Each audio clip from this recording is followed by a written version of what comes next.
Toting, Bible reading, God believing, truth speaking, American. This MAGA season, Democrats committing treason. I know they think it's sweet, but you don't know who you dealing with. It's for free thinkers only. You ain't got no membership. They free. General Flynn out the cage, Cassie innocent. Barton Roger Stone, cause the run know that he innocent. We need to kick out every single illegal immigrant. Mandatory voter ID laws we need to implement. Tell Jussie Smollett that I know this MAGA country. Tell China we know they tryna play us like some dummies. I looked deep into it and I did the math. Why did Obama send money to that Wuhan lab? What is George Soros doing with all of his cash? Why did China take that Harvard guy and drop him a bag? Why is there so much propaganda? Funny you ask. How about that Bill Gates vaccine? Now, sorry I'll pass, cause I'm a gun-toting patriot, God-fearing patriot. Pricing why they mad, cause I'm really Navy faking it. Free speech advocate, it's on my mind, I'm saying it. I'm about to buy another gun and ain't nobody taking it. Gun-toting patriot, God-fearing patriot. Pricing why they mad, cause I'm really Navy faking it. Free speech advocate, it's on my mind, I'm saying it. I'm about to buy another gun and ain't nobody taking it.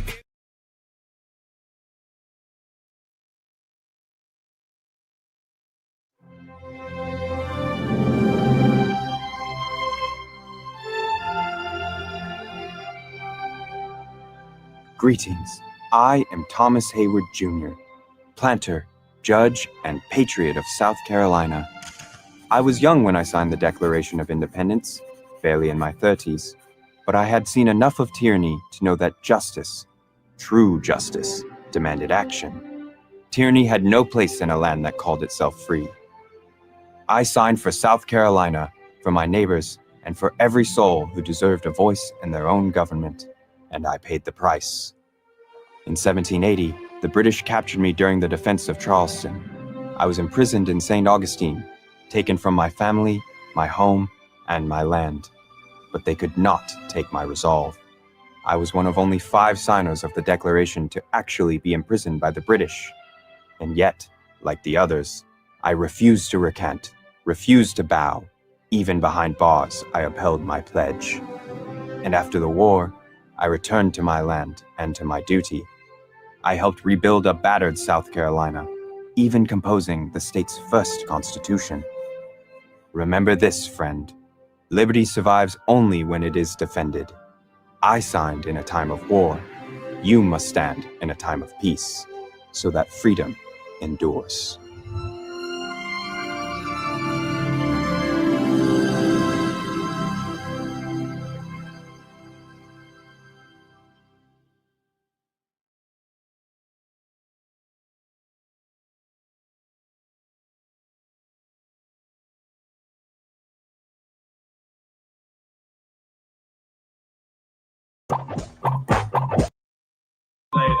It's time for the percolator. It's time for the percolator. It's time for the percolator. It's time for the percolator. It's time for the percolator. It's time for the percolator. Percolator. Oh shit. That's my shit, baby.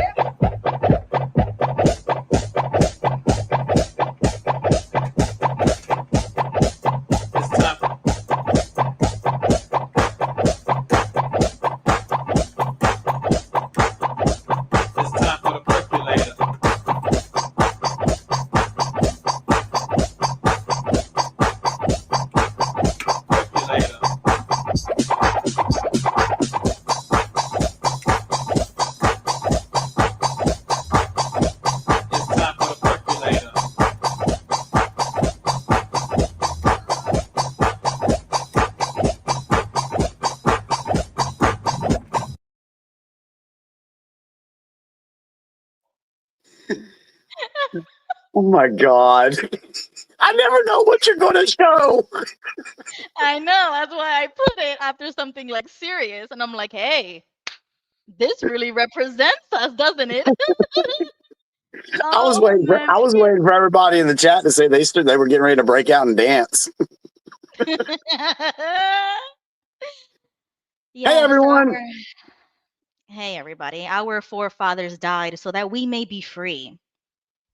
And that was great. Oh. Oh my God. That gave Tell, everybody time to enter the chat though, right? I hope you guys are entering the chat. Hello to everybody. What happened, Jimmy? I was going to say, just tell everybody what you plan on doing with those historical clips. Oh, yeah. So this past July, I forgot to be consistent with the different clips of these historical figures. Some of them signed the Declaration, some of them, were founding mothers. So there's some female historical characters. So I forgot to be consistent with this. So I'm starting from number one again. So if anybody remembers, I did play that clip very long, while ago. So that I'm gonna continue showing those historical clips and whatever else funny that I find on the internet, like how you guys were pleasantly surprised by the by the dancing video. But definitely, I think it's important to know those names and those people who we really don't talk about. Yep. Um, yeah, like they don't really teach us that in schools, and we always talk about that. So I'm gonna continue bringing those things up. Cool. Cool. And so, really quickly, to say hello to everybody in the chat, John Marciano, like always, Dallas, Thrifty, JG, Steen, who else? Beverly's here, Justin, who else? Dehydrated Nurse. Wow, everybody's here. Lisa, everybody's returning users. Joseph is here. The link is pinned in my chat just in case anybody wants to join a little later, after we get through the news and stuff like that. Okay, so I caught up with everybody. So Jimmy, Yeah. you have stacks, a stack, I should say, a stack of paperwork of of the homework that you have done and anything else that you probably want to add for us tonight. And I'm so thankful for Jimmy because, unlike Jimmy, I did nothing. I didn't do any homework. I didn't do any homework. I did absolutely nothing. Because as soon as I log off on Tuesday nights, I think to myself, man, that was great. And sometimes I rewatch our episode just to like listen back to everything that we talked about. And then I go to sleep all safe and sound and fuzzy inside. Such a great night. And I completely forget about everything after that. So I'm so thankful for people like you that actually follow up on things.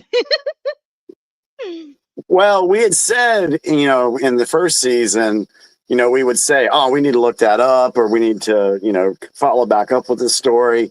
And because, and it's still happening, but because there was always a new news breaking, that it was like, oh man, I got to keep up with the current events. And we didn't really get back to what we were talking about the previous week.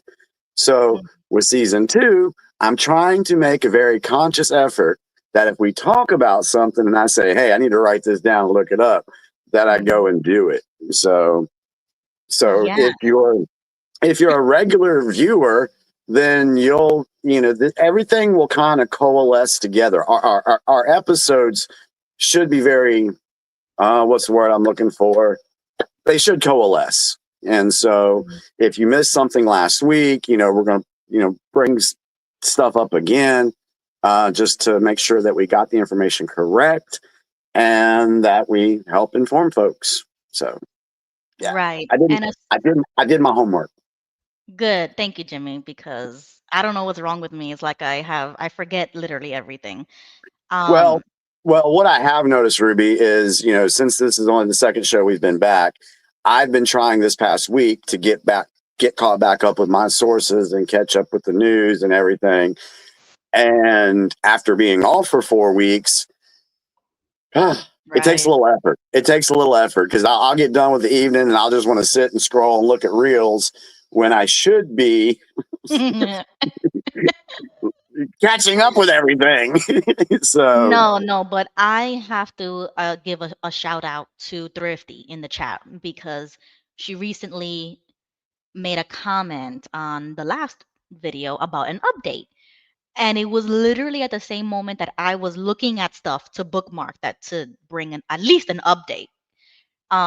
So we do have an update for one of the things that we've talked about. okay. So thanks to Thrifty and thanks to also my Twitter algorithm, because if it wasn't for the algorithm, we would forget these things. That's how fast these things move. It's like Hmm. bombarding. It bombards us, our brains. Not only do we have to work all day, or if you have kids, or whatever the case may be, the news bombards us so much that we would forget. Just Oh, like yeah. that, just because of the cycle, Yeah. it's too much for our brains to handle. And I've said this before and I'll say it again. The reason why this is happening, the reason why it's taking so long for stuff to happen is because the public needs to be aware of what has happened. And it takes a while. It takes a lot of, getting information out to educate folks because, like you said, they're working, they're living their life. They don't really pay attention to things that are going on. But folks really need to understand what's going on in this world. Because if you think the news is coming at you fast right now, I'm telling you, it's going to get faster and it's going to get heavier. Right. So, if anybody else has done their homework like Jimmy, let me know in the comment section if you have noticed anything brand new this week since last Tuesday, or if you have seen an update, or if you have a story of your own that you just want to bring up, just like to mention, because I don't mind talking about something that's a little off of what we might be talking about. Yeah, and this is why we encourage folks, if you have something to talk about or you have something to share on a story that we've already talked about, come on stage. Please share it Or that with us. too. Yeah, that's the Yeah. easiest thing to just Yeah, click just come link on and talk stage and about it. say, Jimmy, Ruby, I got an update on this. Did y'all hear about this? Hmm. We matter of fact, I was talking to Bo Benson this past week, and he was making some comments on the show, and Hmm. he really loved what we were doing. He loved the platform and loved the way we were doing it. But he said that we were talking about Native Americans and the reservations. We touched on that a little bit last week Hmm. in regards to that white community versus that black community, that whole ordeal. If you don't know about that, go back and watch last week's episode. But he said that he had family that lived on the reservations. And Right. so That's I interesting. told him, I said, look, dude, I said, if you get a chance, come on the show and tell folks what you know of their experience. Because I'm sure not everybody knows how people live on a reservation or what goes on. I don't think Right. people do. Right. I don't. Right. I mean, it would be interesting to discuss, to be educated at least on it, so that we Right. know a little insider information on it. But I would say right now, off the back, that I still would hold my stance about the whole concept of it. I still agree with what I said last Tuesday. So, if anybody remembers, I would stay true to that idea still. So I Right. would be interested to hear from somebody like him. You know what I'm saying? Yeah. Yeah. Somebody else on Twitter DM'd me the other day and said if I would have them back on the show. And I don't know that I think they changed like their username, so I can't tell who it is. So I don't want to like name drop because I don't really know who it is. But I said, of course, like the link is always available. You don't have to ask, to come on. You know what I'm saying? Like you can just hop on whenever you want. So if that person is watching us or, remembers that we're streaming on Tuesday nights, by all means hop on. You don't have to ask. This Yeah. is this is an open door. You know what I'm saying? You don't have to ask. Yeah. Just click it and join us. So, Jimmy, is there anything that you want to start off with? Maybe you All have right, something in so mind, a direction. yeah, so I'll just give you what I got so far. With the homework. So let me put the cigarette out. You can't be So, talking. so do you have any news or is it just updates? I'm gonna give some updates on the Sydney Sweeney thing, the phosphate 80, um, the clip of the Ulta propaganda thing. That's in our messenger thread. So I'm gonna just give an update on these, and then we'll move into some of the deeper stuff that I've got.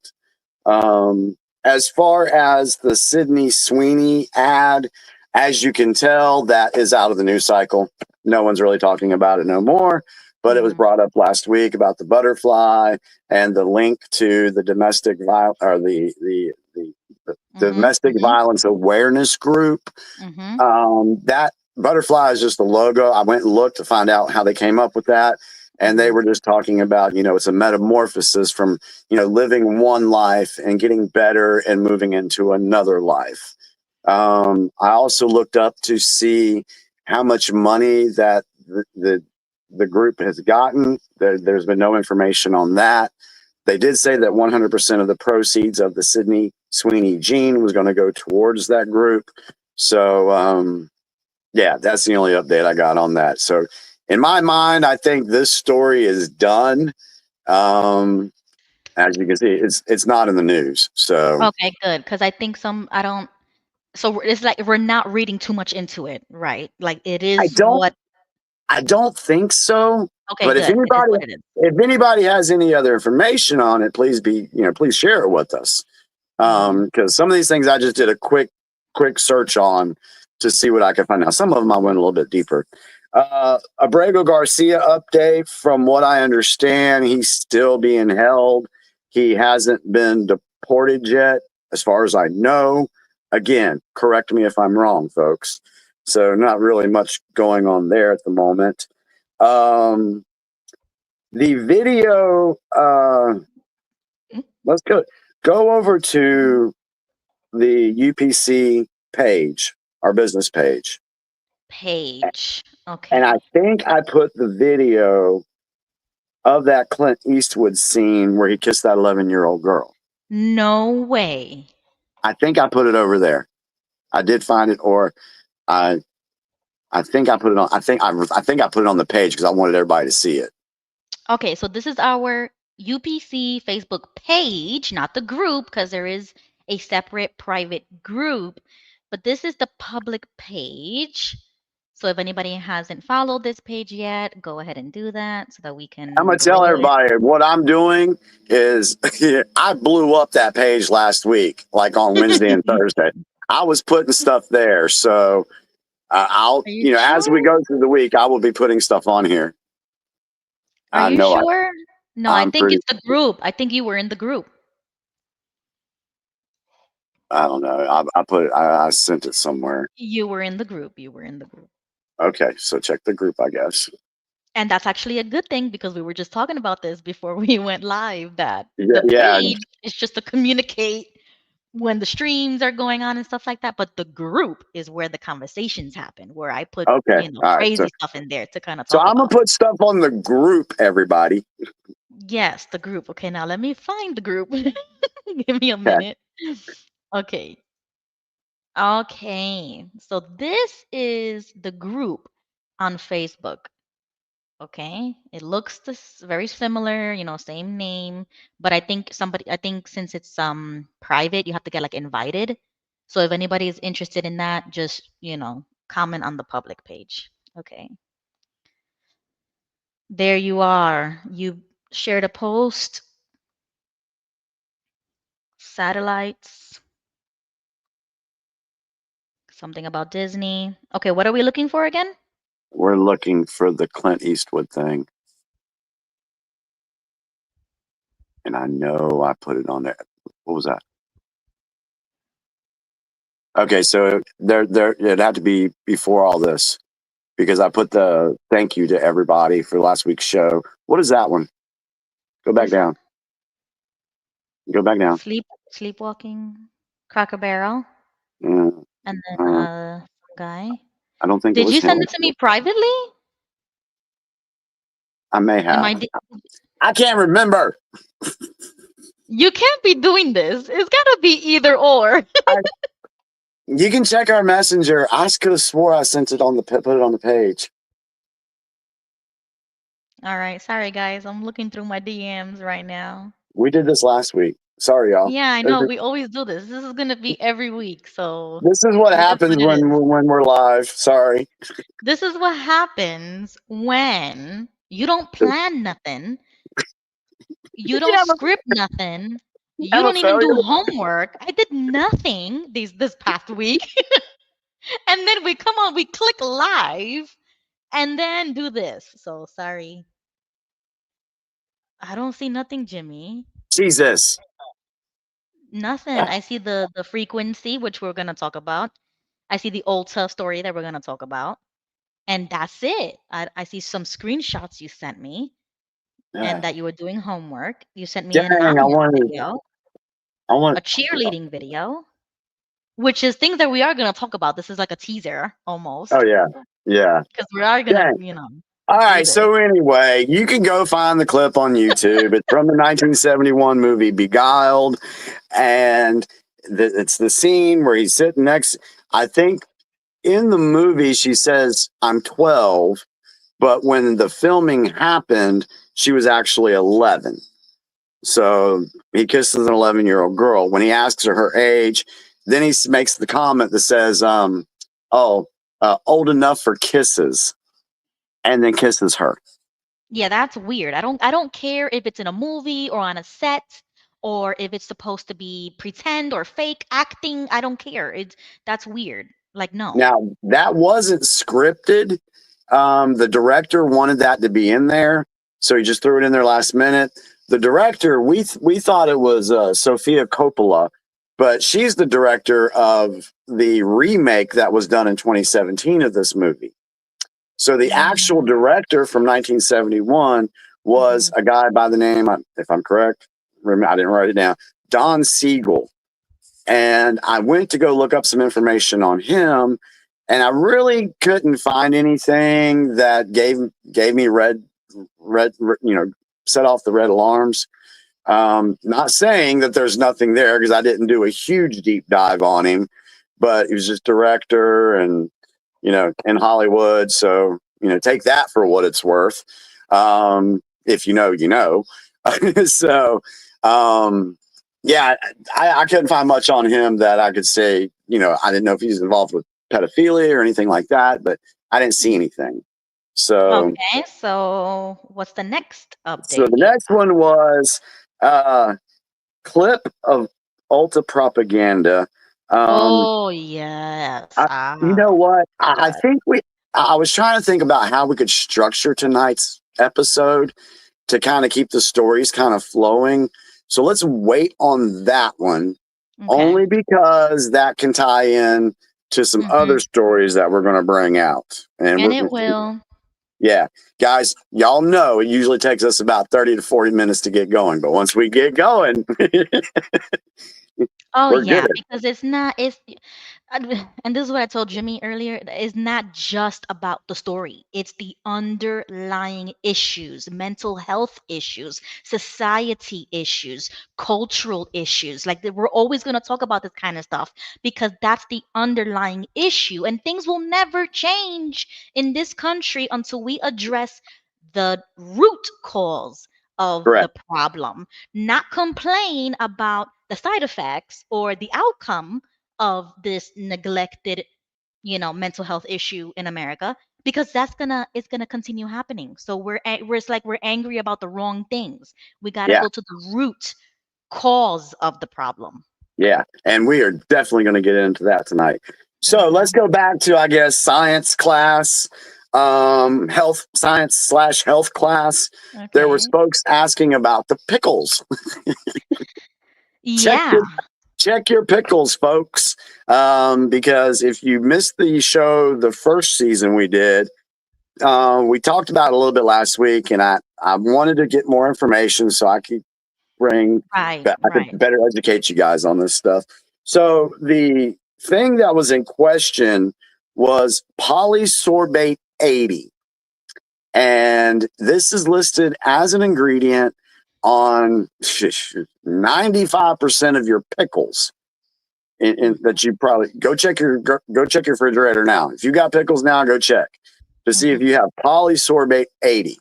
Now, I'm going to read some information that I pulled about this compound or whatever you want to call it. So just bear with me. Here we go. Polysorbate 80, when used as a component of drug delivery systems for brain targeting, can increase the permeability of brain membranes. Increase the permeability of brain membranes and facilitate the transport of drugs across the blood-brain barrier. It can also affect neuronal excitability by blocking sodium channels. However, some research suggests dietary exposure to polysorbate 80 may accelerate age-related cognitive decline and neuroinflammation by affecting gut microbiota and microglial cells. Mm-hmm. All right, that's a lot. So the effects on the brain and its membranes. Increased permeability, meaning it can get through. Polysorbate 80 can increase the permeability of cell membranes, which is used in drug delivery to enhance the ability of medications to cross the blood-brain barrier. Potential risks. Allergic reactions. In rare cases, polysorbate 80 can cause allergic reactions such as skin irritation, redness, and itching. Potential risks to your gut health. Some studies suggest that polysorbate 80 may disrupt the gut microbiome, potentially leading to inflammation and digestive issues. Cancer. There is a theoretical concern that polysorbate 80 may contain trace amounts of 1,4-dioxine, a known carcinogen. However, the levels of 1,4-dioxine in commercially available polysorbate 80 are typically very low. Other health concerns, some research indicates that polysorbate 80 may increase the risk of metabolic syndrome, obesity, and autoimmune disorders. The dietary concerns, the link between dietary polysorbate 80 can accelerate age-related cognitive decline, and neuroinflammation highlights the importance of considering the systematic effects of emulsifiers on brain health. So, how does it affect the brain? Polysorbate 80 acts as a surfactant that helps to stabilize nanoparticles. And where do we find nanoparticles? Just saying. And promotes their uptake into brain tissue. Interaction with efflux systems. It can also interact with efflux pumps like P-glycoprotein that work to remove drugs from the brain. By potentially blocking these efflux systems, polysorbate 80 can increase the concentration of the drug within the brain. Implications. Therapeutic potential. The ability of polysorbate 80 to enhance drug delivery to the brain has therapeutic implications for treating brain-related conditions. Facilitated transport. By coating nanoparticles with polysorbate 80, the particles can be more effectively transported across the brain, the BBB, blood-brain barrier, leading to higher concentration of drugs in the brain. Studies have shown that polysorbate 80 can block peripheral sodium channels, which can reduce neuronal excitability. So, in conclusion, while polysorbate 80 is generally considered safe in small amounts, there are potential health risks associated with its consumption. Individuals with allergies or sensitive digestive systems may want to avoid products containing polysorbate 80. It is important to note that the safety of polysorbate 80 may vary depend on the specific product and the amount consumed. If you have concerns about the safety of a particular product, it is recommended to consult with a healthcare professional. And there's your update on polysorbate 80. Check your Thank pickle. you. Exactly. Thank you for that, Jimmy, because We are, you know what? I think we're going to have regular Maha moments, Make America Healthy Again, where we're going to continue talking about the foods and the drinks and just ingredients in general and how those things are changing. Last week I did a whole list. Jimmy brought us this information about the pickles. And, JG in the comments said that I think he checked his pickles were from Trader Joe's and that they were okay, that they didn't have that Good. ingredient. Good. So, that's the point. That is the motivation. That's the direction that I want to see in the viewers and in ourselves, of course, to check the ingredients. Get on the Maha train because I'm still on it. I am still on the healthy one. And since we're talking about that, the ingredients and everything, go to my Facebook page, please. I just posted this Okay. this evening, so I know it's on there. Okay, so let's go to Jimmy's page. I And it has love to your do with, header. thank I you. love your banner here. It says, "We must unite again. We must fight again." I like the again part. Yeah. I Yeah. like that because we've always been united. We've always fought, but we need to do it again because somewhere Yep. along the lines, we stopped. People stopped caring. People stopped voting. People stopped getting involved. People stopped talking. And that's exactly why we're here. Okay, so you posted this So it's tonight. going to be about McDonald's. Uh-huh, I see it. Okay, let's Okay. watch it. There we go. 8 crazy facts about McDonald's you never knew. The last one will blow your mind. Number 1. McDonald's chicken nuggets contain over 40 different ingredients, including petroleum-based chemicals and foam rubber compounds used in yoga mats. Number 2. The pink slime used in McDonald's burgers is made from leftover beef scraps that are washed with ammonia before being turned into meat. Number 3. The ice cream machines at McDonald's are broken so often that there's an entire website dedicated to tracking which locations have working machines in real time. Number 4. A McDonald's hamburger and fries can sit out for years without rotting because they're so loaded with preservatives that even bacteria won't eat them.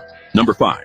The McDonald's mascot. Ronald McDonald is officially the second most recognized fictional character in the world, only behind Santa Claus. Number 6. McDonald's milkshakes contain 59 different chemicals, including the same ingredient used in antifreeze and paint thinner. Number 7. McDonald's once used crushed beetle shells called carmine to color their strawberry milkshakes and apple pies until customers found out they were eating bugs.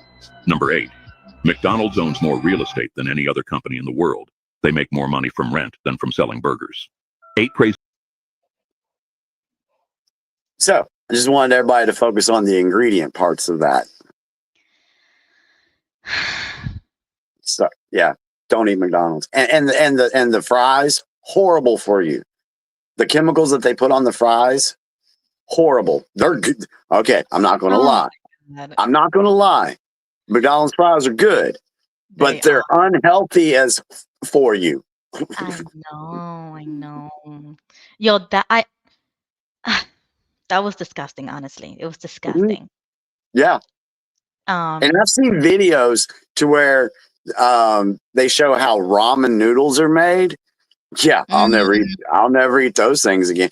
I've seen different videos that show how different things are made, and it's disgusting. Like imitation crab. If you ever seen how that's made, you would never eat that again either. Yeah. Yeah. And speaking of that, one of the things we wrote down for homework was Kentucky Fried Chicken is not chicken. All right. Oh my God. So I went first thing I found was, okay, why did they change the name from Kentucky Fried Chicken to KFC? So what I found, and I just did quick Google searches, y'all, and we know how biased Google is, so take it for what it's worth. I'm just sharing what I found. They dropped the word Kentucky because of some copyright law in Kentucky, and that the state had the name and they couldn't use it. And if they did, they were going to have to, pay money to the state of Kentucky. So that was one explanation. They dropped fried because this was in the 90s, and this is when, there was the health craze going on, and fried chicken just didn't sound really good because it doesn't sound healthy. Right. So, and then they expanded their menu beyond just chicken. So that's why they, said just KFC. And they said that people were calling it KFC before they actually changed the name anyway. So you can take that for what it's worth. That could be fair points, but I think the bottom line was they're chicken. Now, from the searches I did, I wasn't able to go really deep on this.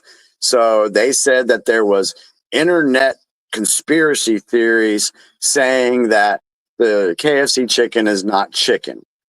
And Right. that the claims were that they were getting pumped with steroids, which we know chicken gets pumped with steroids. Everybody knows that. But it was getting to a point to where they'd have 4 legs and 6 wings on a bird. Okay. I've never seen that. I'm not saying it doesn't happen. I don't know. But I might have to look a little bit because there's sometimes when you bite into the chicken. Have you guys ever done this? You bite into a chicken breast and it's like real hard or real hard, or it's real spongy and nasty. Have you ever had a chicken sandwich where you've done that, where you're like, this doesn't even taste like chicken? So in the comments, if you've experienced that, I've experienced it from different restaurants I've gone to. So we are inconclusive. We're inconclusive. Hey, I'm just being honest. I couldn't Oh find. my God. No, I'm I'll grossed keep- out. Yeah, I'll keep looking, but I saw a video, and I didn't put this up yet. I didn't put this up, but I saw where the way they were making the oil that you fry the French fries in, and you Right. fry chicken in, and the way they make this oil, it's different from like regular. It's called gutter oil. Wow. Ooh. Go to Twitter X and do a search on gutter oil and see if they've got that video. Because you see that video, oh my God, you won't eat anything fried from any restaurant. Oh no. Sorry. Okay, let me show you what I Let's see. see if you get anything up on gutter oil. I think I saw the reel on TikTok. Okay, no, that's India. Oh, it's made somewhere else and shipped to the United States. Oh. Wow. China. Okay, that video says That might. What does that say?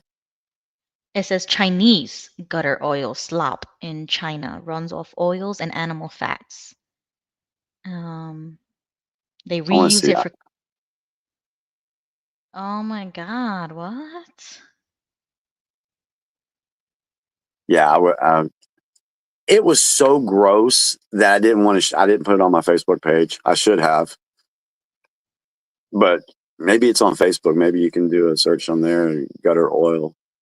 But the way it's made is Oh disgusting. no, yeah, we're gonna have to dive into this rabbit hole.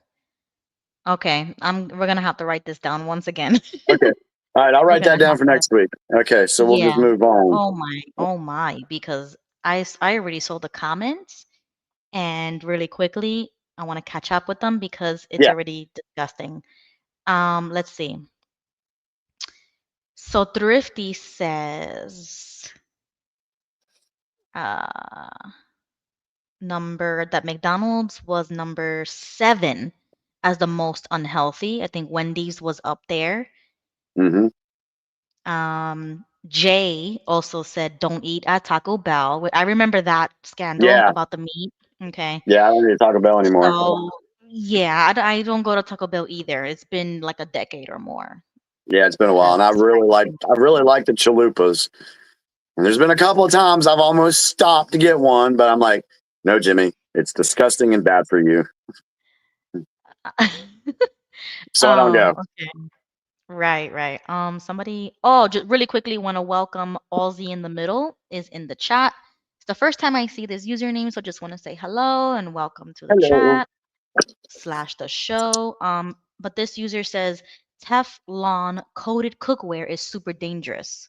Yes. I don't know what that is, so I don't think I've heard of that. Is that a That's just brand of? no. That's just basically the coating. When you get Teflon pans, check your pans to see if they got Teflon coating on it.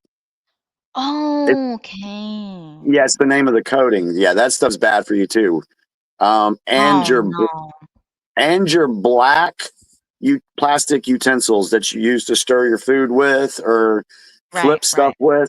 Yeah, right, because what happens is the heat will melt that plastic, and then the right, compounds of the plastic will get into your food. right. Okay, And so it's same thing with okay. Teflon. It's bad for you. Okay, so one thing that I did do, okay, green flag, green light. I got all wooden spoons and Yeah, I all did too. like stainless steel spatulas and stuff like that. Yeah, Now the pans, I don't know. I'm gonna have to check the pans. But if anybody does know of a brand of pots and pans good for cooking that doesn't have any of the stuff that we're talking about, please let me know because I do need to order a set. the last set we got was through Pioneer Woman. Carissa ordered it, and they're Okay. great pans. They don't have that coating on there, and they're really good pans. Pioneer Woman, that's the brand. Yeah, yeah, it's the brand. Okay, thank you. Because I need to do that. Yeah, Because we just moved and we had to get like just temporary stuff at Walmart and um or was it Sam's Club? It was something like that. It was like a big store. And I didn't even have like time to really check it. So yeah. we're gonna have to do And that. another thing, folks, if you haven't heard it already, do not store your leftovers in plastic containers. The And plastic I is did see that they have glass ones. So it looks yeah, exactly like the get plastic one, just get the yeah, glass ones. yeah, get the glass. Throw all your plastic shit away. Yeah. Okay, We had so really yeah, quickly, we had to revamp our whole kitchen stuff. kitchen. Right. Yeah, Exactly. That's what I intend on doing because it was like I just moved, so it's perfect to start buying brand new things, and I don't want to buy you know, the bad parts. So I want to get everything good the first time. Um, so really quickly, Born JW, you may not see other people in the chat because we're streaming on two different channels. So you might have to go to Jimmy's page or my page. You probably have to come back and forth to see which chat you really want to be in. yeah. See everybody's Because chat. I don't even see much. I don't even see my chat. I just see the one we have here. I Yeah, guess yeah, your yeah. chat. Well, here it's both of us, but Okay, I don't know where it's coming from. So it could be yours, it could be mine, and they might be confused of like, well, where is everybody? So you're probably on Jimmy's, okay, and there's okay. more people on my side, most likely. Um, okay, so Ozzy in the middle says, "Hey, I used to be difficult decision. Love you guys are back." Okay, so it's another different name. Awesome, glad to see you. Yes, lonely. Okay. So we are caught up a little bit now. What's the next All right. So the next one, thing? I'm gonna get all the unjuicy things first. Yeah, let's get it out the way because I'm already Yeah. getting a little disgusted. Yeah. Um, Well, I'm talking about, and we're gonna get into the meat of the show in a little bit. So, but well, wait. One more plea to the chat and or to you, Jimmy, if you know, okay. if there is a, let's say, fast food place, which one is the healthiest? That Oh, would be my geez. question. Because the only place that I would be very devastated if you told me right now that it's like KFC or Wendy's or whatever, and if I tell you the name of this fast food chain and you tell me that is in the same boat, I'm gonna cry because I it is go. like one of my favorite What places. is it? So in the South, I don't know if nobody else, probably even in the North, I don't know if you know it, but it's a place called Salem's. Do you know of it? I do not know of it. I've never heard anything about them.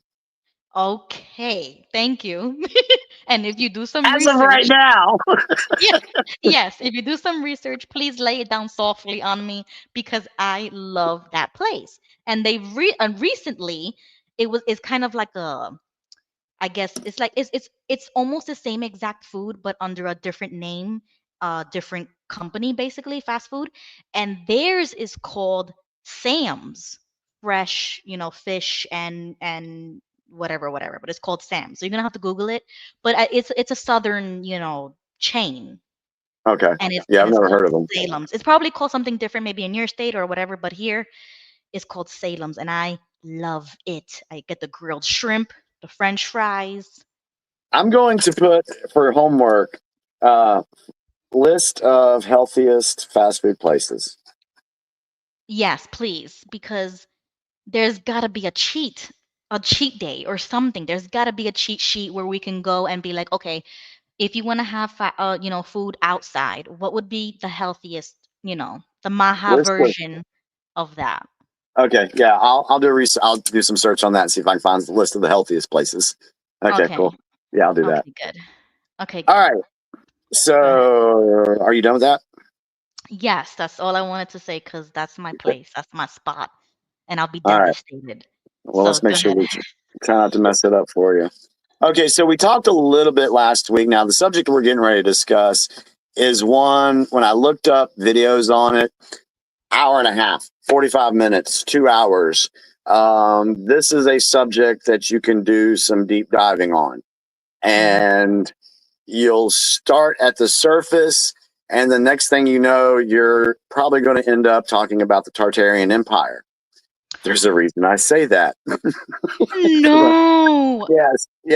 No, there is I have a video saved for that because I remember you mentioned it. Then I started like looking up things on YouTube, and every video that was coming up for me was saying conspiracy theory, false theory, fake Right, story. right. So it was already like a negative narrative. And I was looking Mhm. for something like, just explain what it is. I don't want to know if you think it's fake or not. Just tell me Right. what it is. Just be educational. And I Yeah. did find like 11 minutes of a clip, but I want to play it for like our conspiracy hour. Our conspiracy section. Okay. Yeah. All right, Yeah. cool. And this at the end of the explanation of this stuff, it's probably going to mention a little bit of that. So we talked about frequencies, sound frequencies, and how they changed the frequencies of the music that we hear now versus what we heard or what folks heard in the past. And then we mentioned last week about that there are healing sound frequencies. Mm-hmm. And so let me just share with you guys. I did a little quick search. It's And you kinda sent like, me that video too about it. yeah, we'll play that. We'll play that video after I'm talking about this, and then we'll go from there. Mhm. This is from an AI overview from Google. The standard reference frequency for music was established by shifting from a lower variable pitch range that was common in the 19th and earliest 20th century to a higher, more standardized frequency. This shift began with a convention in 1939, where a global standard of A equals 440 hertz was agreed upon and later adopted by the International Organizations for Standardization in the 1950s and formalized in 1975. Prior to the 1930s, there was no single international standard, and pitches varied widely, with some orchestras tuning as low as 435 hertz. Here's some key dates and events. 1800s to the early 1900s. A variety of pitches were used, with some countries and orchestras adopting a French standard of 435 hertz. 1926, the American music industry informally adopted 440 hertz as a standard. 1939, a significant international conference was held in London to address the issue of concert pitch, and delegates agreed to the standard of 440 hertz. 1940s, the United States adopted 440 hertz as its standard. 1950s, the International Organization for Standardization officially recognized 440 hertz as the standard reference frequency. The ISO formalized the standard, which is still used today in 1975. The reasons for the change. Now, this is what they say the reasons for the change were. All right. The trend towards higher pitches in the 19th century was driven by the desire for music to sound brighter and to make instruments louder to be heard over large audiences without amplification. Vocalists, however, began to object to the rising pitches, which made it harder on their voices. The standardization of 440 hertz aimed to create a practical international agreement to resolve this issue and provide a consistent tuning reference for musicians worldwide. The difference between 432 and 440 is a matter of tuning standard. 440 is the widely adopted standard for Western music, while 432 is an alternate, less common standard associated with the perceived softer and more harmonious sound, often favored in sound healing and meditation practices. The 440 hertz frequency for the note A4 creates a brighter tone, whereas 432 is a slightly lower, flatter pitch, though the difference is small, approximately a third of a semitone. All right, I'm going to stop right there for just a second. So, from what I'm gathering, and if you want to go conspiratorial with this, and this has been documented on many different platforms, that they changed the frequency to the 440. They tell you the reason why they did it, but, you know, why did they really do it? So it said that the 432 is perceived softer and more harmonious sound, often favored in sound healing and meditation practices. So when you're listening to music at 432, it's a softer feeling for you. It's a different vibration, different frequency that your brain is, you know, picking up. The 440 is a little harder on that. It takes away that healing process of that frequency. You follow me? Yeah. Now I'm interested in maybe researching one day. What about the frequency of our voice? Just our voices or just instruments, like natural instruments, not recorded, like the way they record music now.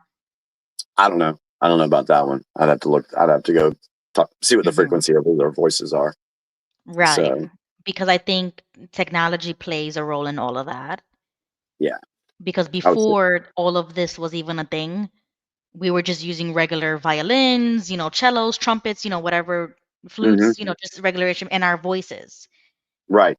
And that has been used in almost everything, like national anthems, whatchamacallit, when they used to do those balls, those, um, like period,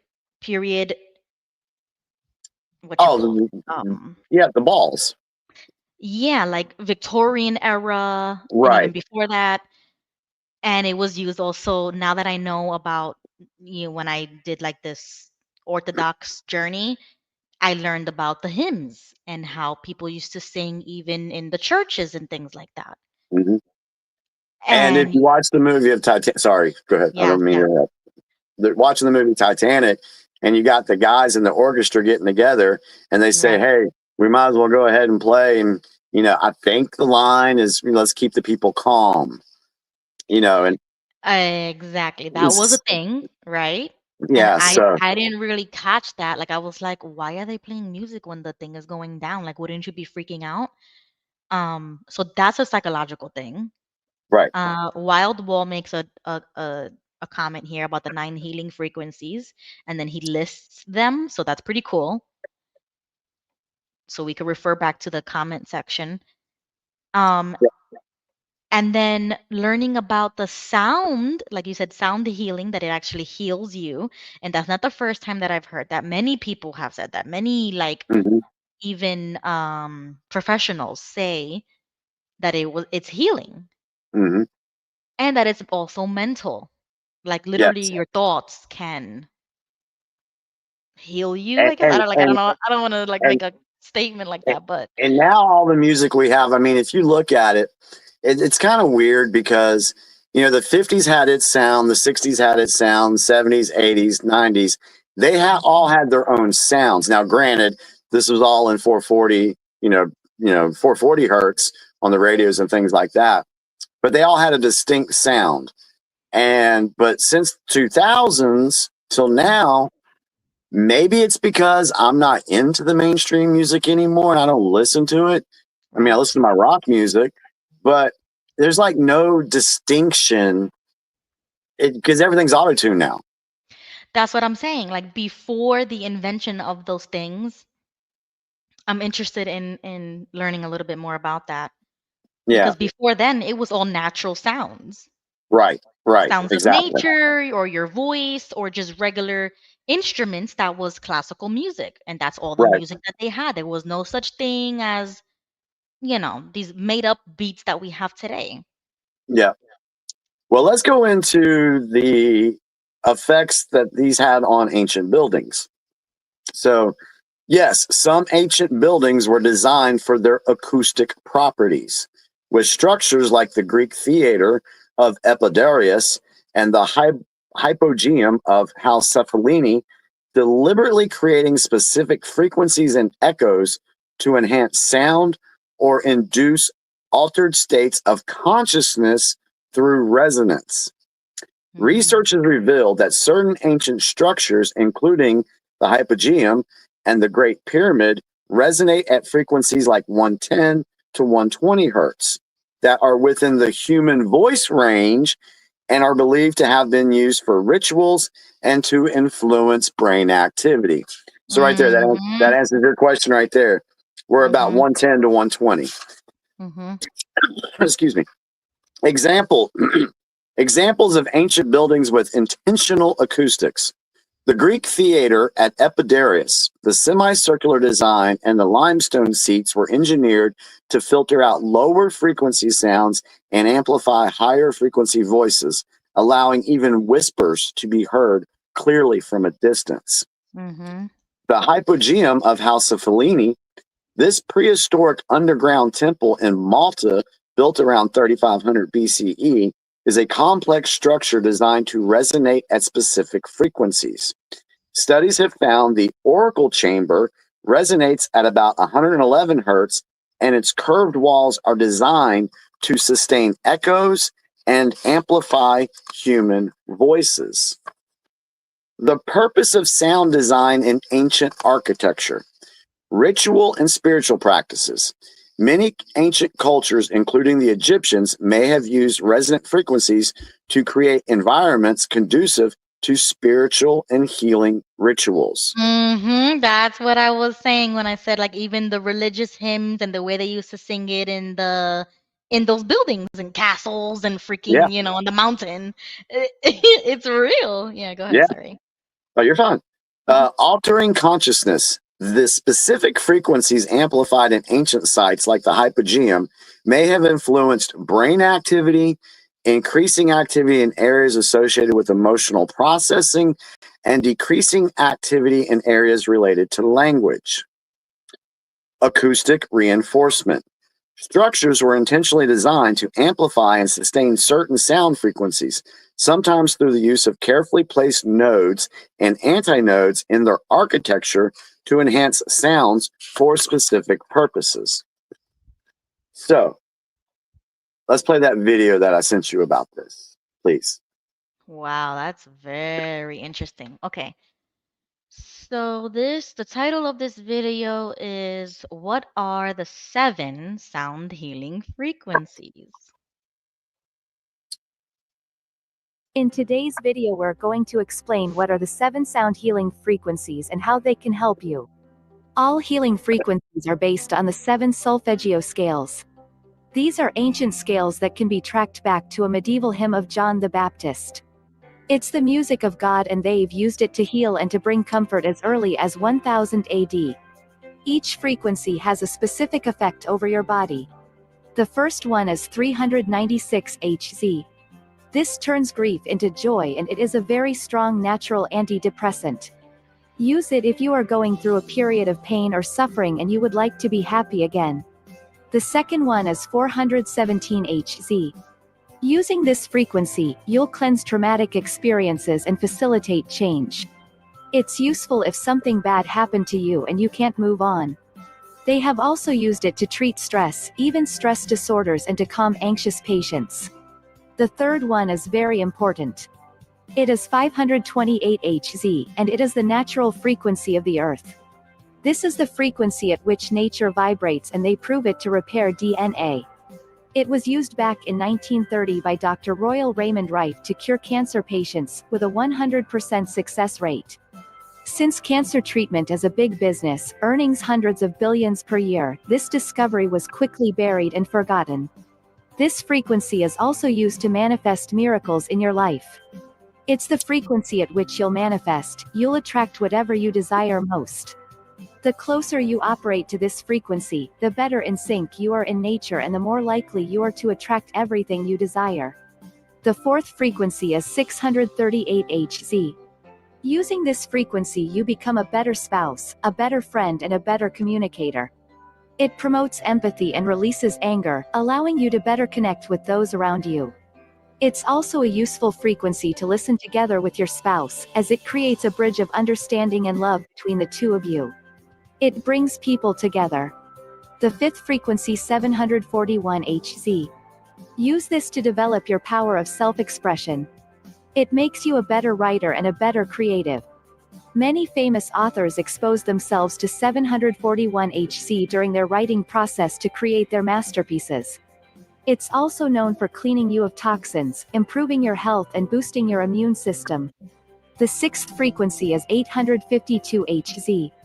It is especially useful if you feel lost from a spiritual perspective. Many people testified that they've rediscovered God after being exposed to this frequency.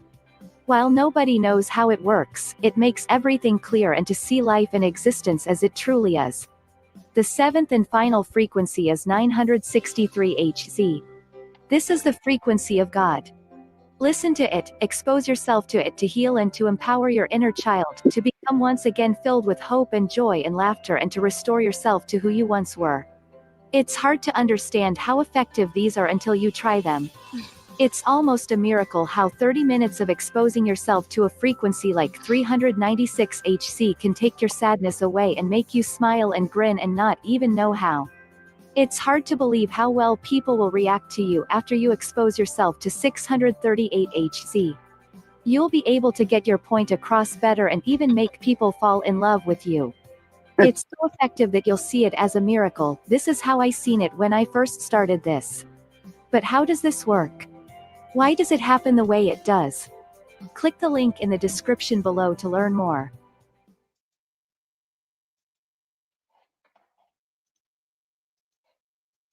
So one thing that I do is I can go to Spotify and I can type in 528 hertz and music will come up and it'll actually be like popular songs. They'll say popular songs from the 80s in 528 hertz. And I'll listen to that. So, Okay, 'cause I was just about to ask you, like, how do you know yeah. what And so, song is and then sometimes right before I go to bed, you know, if I need to, I'll just go to YouTube and type in, 528 or 7. Well, I can't remember what it was, Mhm, especially the 5. I really do the 528. mhm. And then I'll just with just music, no lyrics or anything, Right, right. Mhm. just listening to it. Right. So I wanted to say that, the architecture of the deliberate building of these architectures, especially during the Tartarian Empire, and early on, they were designed to be healing frequencies with the sound. I mean, you think, in the video, the guy said he found the cure for cancer, had a 100% success rate. Wow, you can't make Mhm. money off that. Let's hide that. Oh, So, yeah, if I have to take off that clip because of that claim, who knows? Uh, if anybody's watching in the future, you're gonna have to look up the video and manually watch it because I might have to edit that out. I don't know. yeah, you might have to take that one out. But if you think about it, he said that was in the video says that was in the 1930s. Right, right. And then they changed the frequencies around the late 1930s that was being, subjected onto the people. So just kind of interesting that, it's some interesting timing there. Okay. You know, that would be a great idea if we actually did a real timeline of all of these things that we've ever talked about since last year. Um, it would be really cool to include a timeline of real history and then theories that align with these Yeah, dates and, and times. That would be such a cool calendar or like, yeah, such a cool timeline. yeah. And it would take a lot of work to do that, but yeah, there's like I said, there's always always Just two the things sides that to the story. just the things Huh? that we talked about so far. Okay. It'll be like a nice timeline to like keep, like we could make our own presentation or like a slideshow of what we've talked about and include the little clips of these years that we Yeah. talk about. Okay, really quickly. Hello to Yeah. What are Wayne the in the comments saying? chat. Hello to Jesse's in the chat. Gotta say hello to another new name that I see in the chat, Alexander Armstrong. Welcome to the chat. And congratulations to Thrifty because she just mentioned in the comment section that she's turning on that music. And when you see her next week, she will be married. So congratulations to Thrifty. Um, Congratulations. yeah, that's kind of cool. Oh, one cool comment that Wild made. Let me see if I can find it again. Because he says when he Googled the frequencies that they mentioned, solfego or something like that, Yeah. that there was 9 frequencies, but the video only said 7. Well, it could be nine. I don't know. I don't know. Okay, I so mean, he's saying like, which 2 got left out and why? That's a great question, Wild. So if you learn anything else, let us know. and just to play devil's advocate, maybe the person that did the YouTube video didn't know about other two, or maybe they Yeah, purposely left it out. We don't know. we don't know. I do like Jesse's comments. He says the ancient Psalms were like freestyle rap. That's cool. I seen Um, somebody. I see somebody said a mhm, comment about the frogs and the crickets, and there mhm, will be times I will sit outside at night mhm. and I won't be scrolling or anything. I'll just be listening Right, to all the sounds around me. Since I'm out here in the country, mhm. I can hear a bullfrog croaking. I can hear the cicadas. You can hear a bird every now and again. The Yeah, deer. yeah. So it's just really soothing. So there's something to be said for sound being used as a healing property. Right, and that's exactly what I was making before we saw the video. That those were the type of points that I was trying to bring up. That's what they used to listen to back in the day before any of these manufactured sounds were made or music Hmm. or none of this stuff. You know what I'm saying? And since I was little, I loved classical music. Hmm. And I really never met any other kid that liked classical music the same way I did. And then when Right. I was introduced to Jane Austen and her movies, her books, and everything, it was like I was born in the wrong time frame, the wrong era. I was like I should have been born in the 1800s because of how much I related to that time period. And some people might say that's even true with my politics. Like I'm very old, maybe traditional or whatever, and I wouldn't disagree. I don't belong here, and I You need know that. you need to find out. You need to find out who you were in a past life. Okay. I know that I Oh, can be a big conspiracy theorist, but that is one so area where I don't go. so you know what? I will save that conversation for when we have John Leisure on, and Okay. and because he's told me some stories about some stuff, and About Um, okay, okay. let's just say it would be a very interesting. Hey, there's a part of me believe that yeah we've had some past lives, but that's a whole nother video. It's a whole nother night on that one. Okay, yeah, I'm gonna try to keep an open mind, but that is one place where I don't go. I don't believe in none of that, but I will listen if it's brought up. I will listen with an See, open. and that's the thing, you know, just having the willingness to listen to what another side is saying. That's Mhm, huge. I mean, why does it say that? Okay, why is this conspiracy? Why are they saying this is conspiracy? Finding there's nothing wrong with that at all. Doesn't mean you have to believe. what you're being, Right. what you're hearing, but at least you can understand why people are saying what they're saying. Okay. Yeah, the comments, I'm really loving all the comments. Joseph says classical music is mostly in 528 Yeah. hertz. Jane says if I heard of any Bridgerton music, I mean I need my glasses, and I don't think I have, so that's interesting. I'm gonna look that up. Um, Let me see. Dallas says I am a foreigner in my own generation. That's exactly how I have always felt, and I knew from day one that the moment I open my mouth about what I think about politically, I'm gonna be an outcast because Oh yeah. nobody else kind of says the same thing. At least in my circle, nobody thinks or the way I do when it comes to that. Oh yeah. So, it is what it is. Watch orchestra. Steen says, I love that stuff. I love ballet. I love all of that. I went to Andrea Bocelli concert. Like I was in love, uh, and obsessed with that kind of stuff. Let me see. Oh, a new commenter in the chat section. Want to say hello to Dogs Drool, uh, and I whole see. bunch of other words that I can't pronounce. It's probably a different language. But this person says sine waves can be silent but still healing. Okay, I've Yes. never heard of that. Okay, Yes. I'm gonna have to see what. And they can be used, and these sound things can be used in the MK Ultra stuff as well.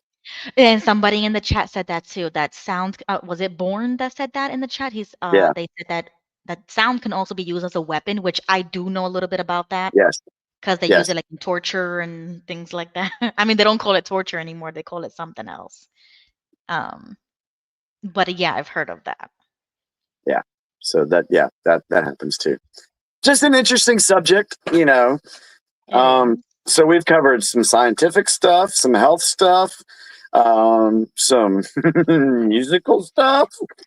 Yeah, I mean that's super interesting. I mean, this stream kind of took a turn for a while, like it's not super political right now, but I'm loving it. Well, we're getting ready to get there. Yeah, not yet. It's not yet. Um, okay, so where do you want to go now? That's all I have on. Let's see the homework.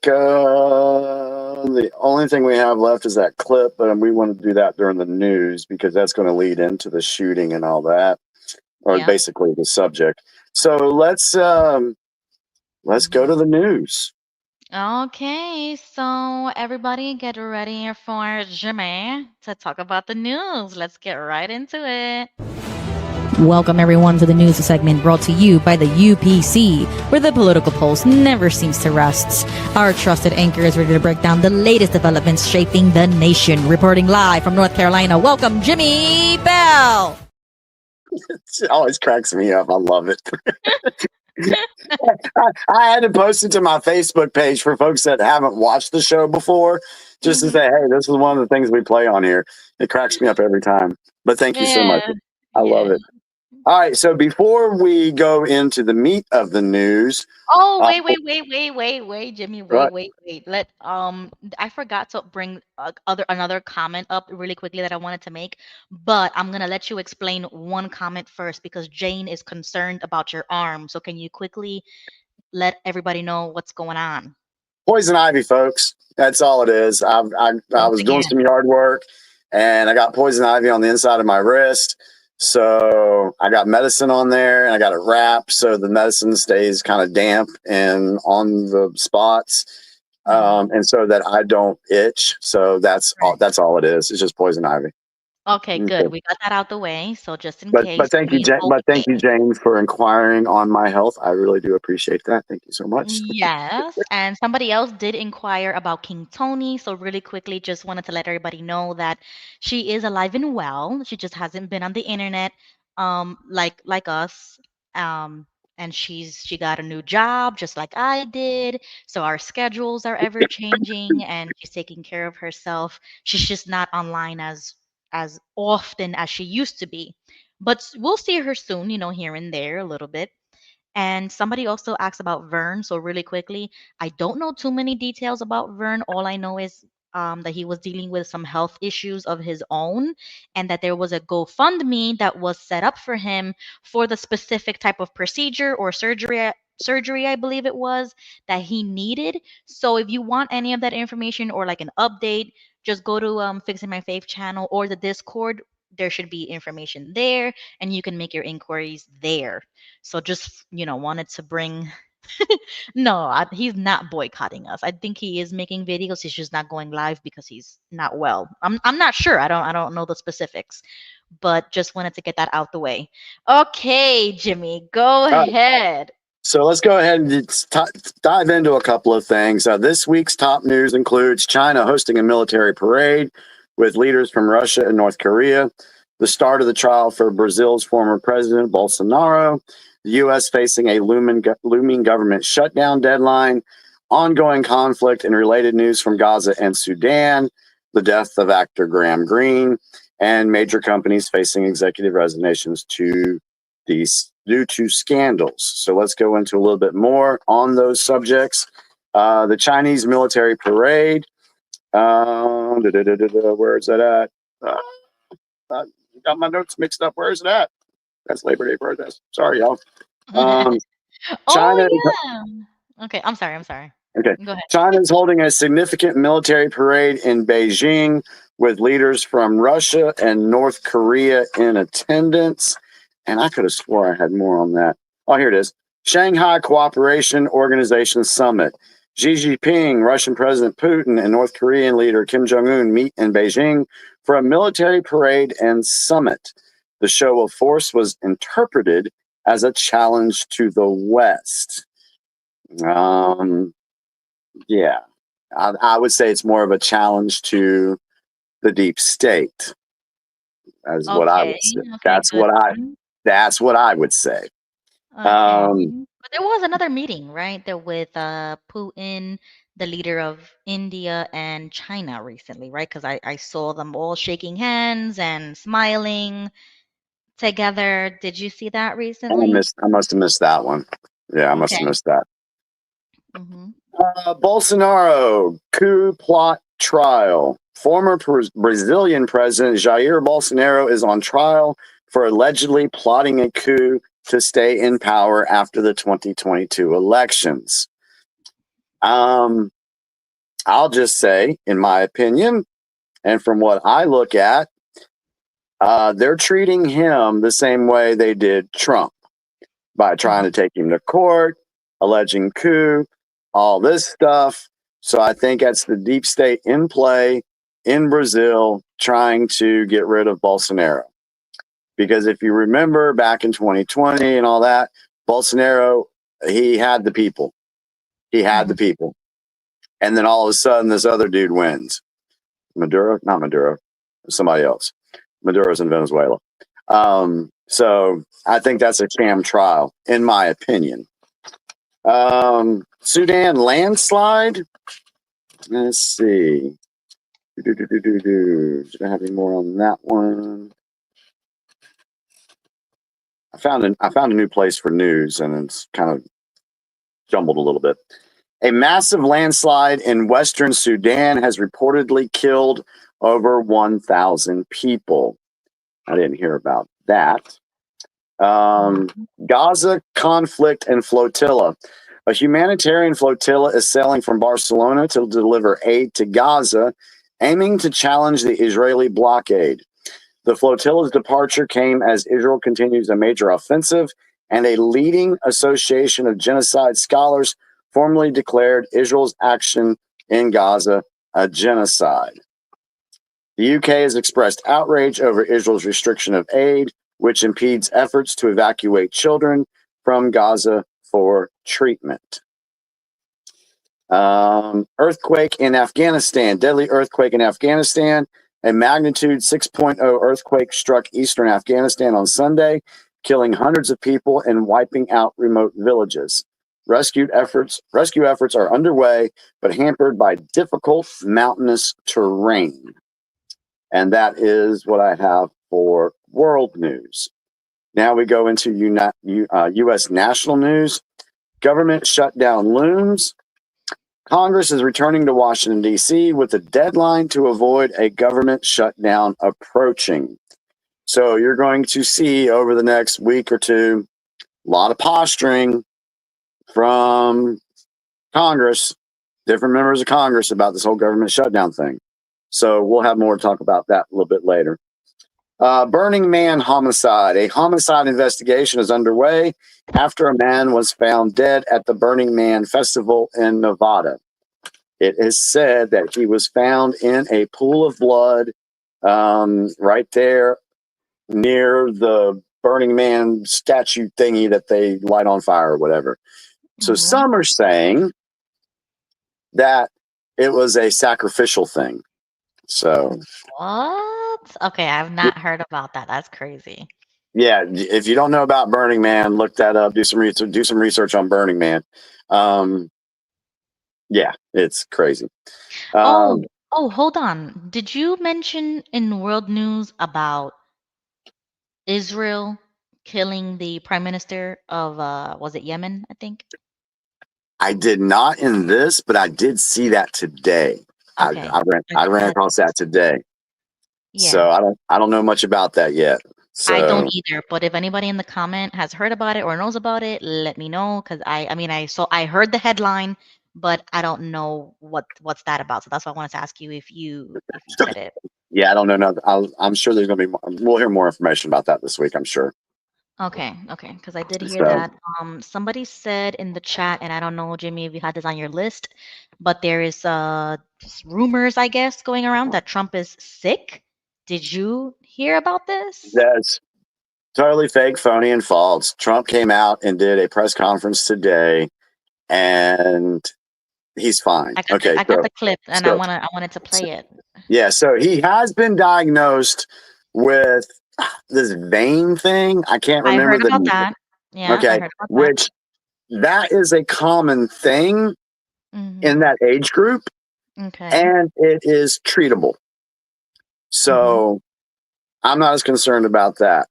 The fact that Trump came out in this press conference and explained what all he did last week, and it was like Thursday and Friday. He's like, it's funny.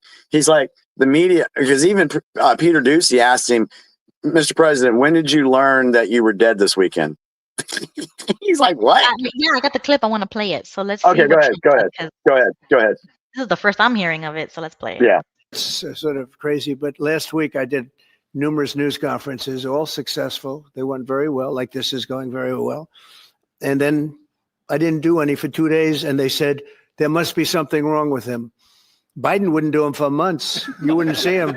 And nobody ever said there was ever anything wrong with him, and we know he wasn't in the greatest of shape. No, I heard that. I get reports. Now, you knew I did an interview that lasted for about an hour and a half with somebody, and everybody saw that was on one of your competitors. I did numerous shows and also did a number of truths, long truths, I think pretty poignant truths. No, I was very active over the weekend. They also knew I went out to visit some people at the club that I own pretty nearby on the Potomac River. And no, I've been very active actually over the weekend. I didn't hear that one. That's pretty serious stuff. Well, it's fake news. It's just it's so fake. That's why the media has so little credibility. I knew they were saying like, is he okay? How's he feeling? What's wrong? I said, I just left. And it's also sort of a longer weekend, it's Labor Day weekend. So I would say a lot of people know I was very active this Labor Day. I had heard that, but I didn't hear it to that extent. So, yeah, the man's fine. Yeah, JG says Trump very likely does have medical issues, but he'll live through his 4-year presidency. I believe that. I think he's fine. Nothing's wrong with him. And even if there is something wrong, I don't doubt that they would take care of it. Like, he's the president right now. Yeah. So, yeah. Let's see. Fighter of Truth, welcome to the chat. Back here again saying release the Epstein files unredacted. And Representative Anna Paulina Luna, whatever her name is, she did a tweet a few hours ago, like 4 or 5 hours ago, with a Google like Drive link of, and then saying that these are the rest of the files, like, making it seem like she's releasing something. And it was hilarious because I was looking in the comments and everybody's like, what the heck is this? So this is another distraction. Like, this is, so I don't think we are ever going to see the true stuff. But there's That's a where lot of distractions out there. I'll agree that there are a lot of distractions out there. I'll disagree that we not seeing the real stuff. And the only reason I say that is because of the grand jury transcripts. That's what you want. And those aren't out yet.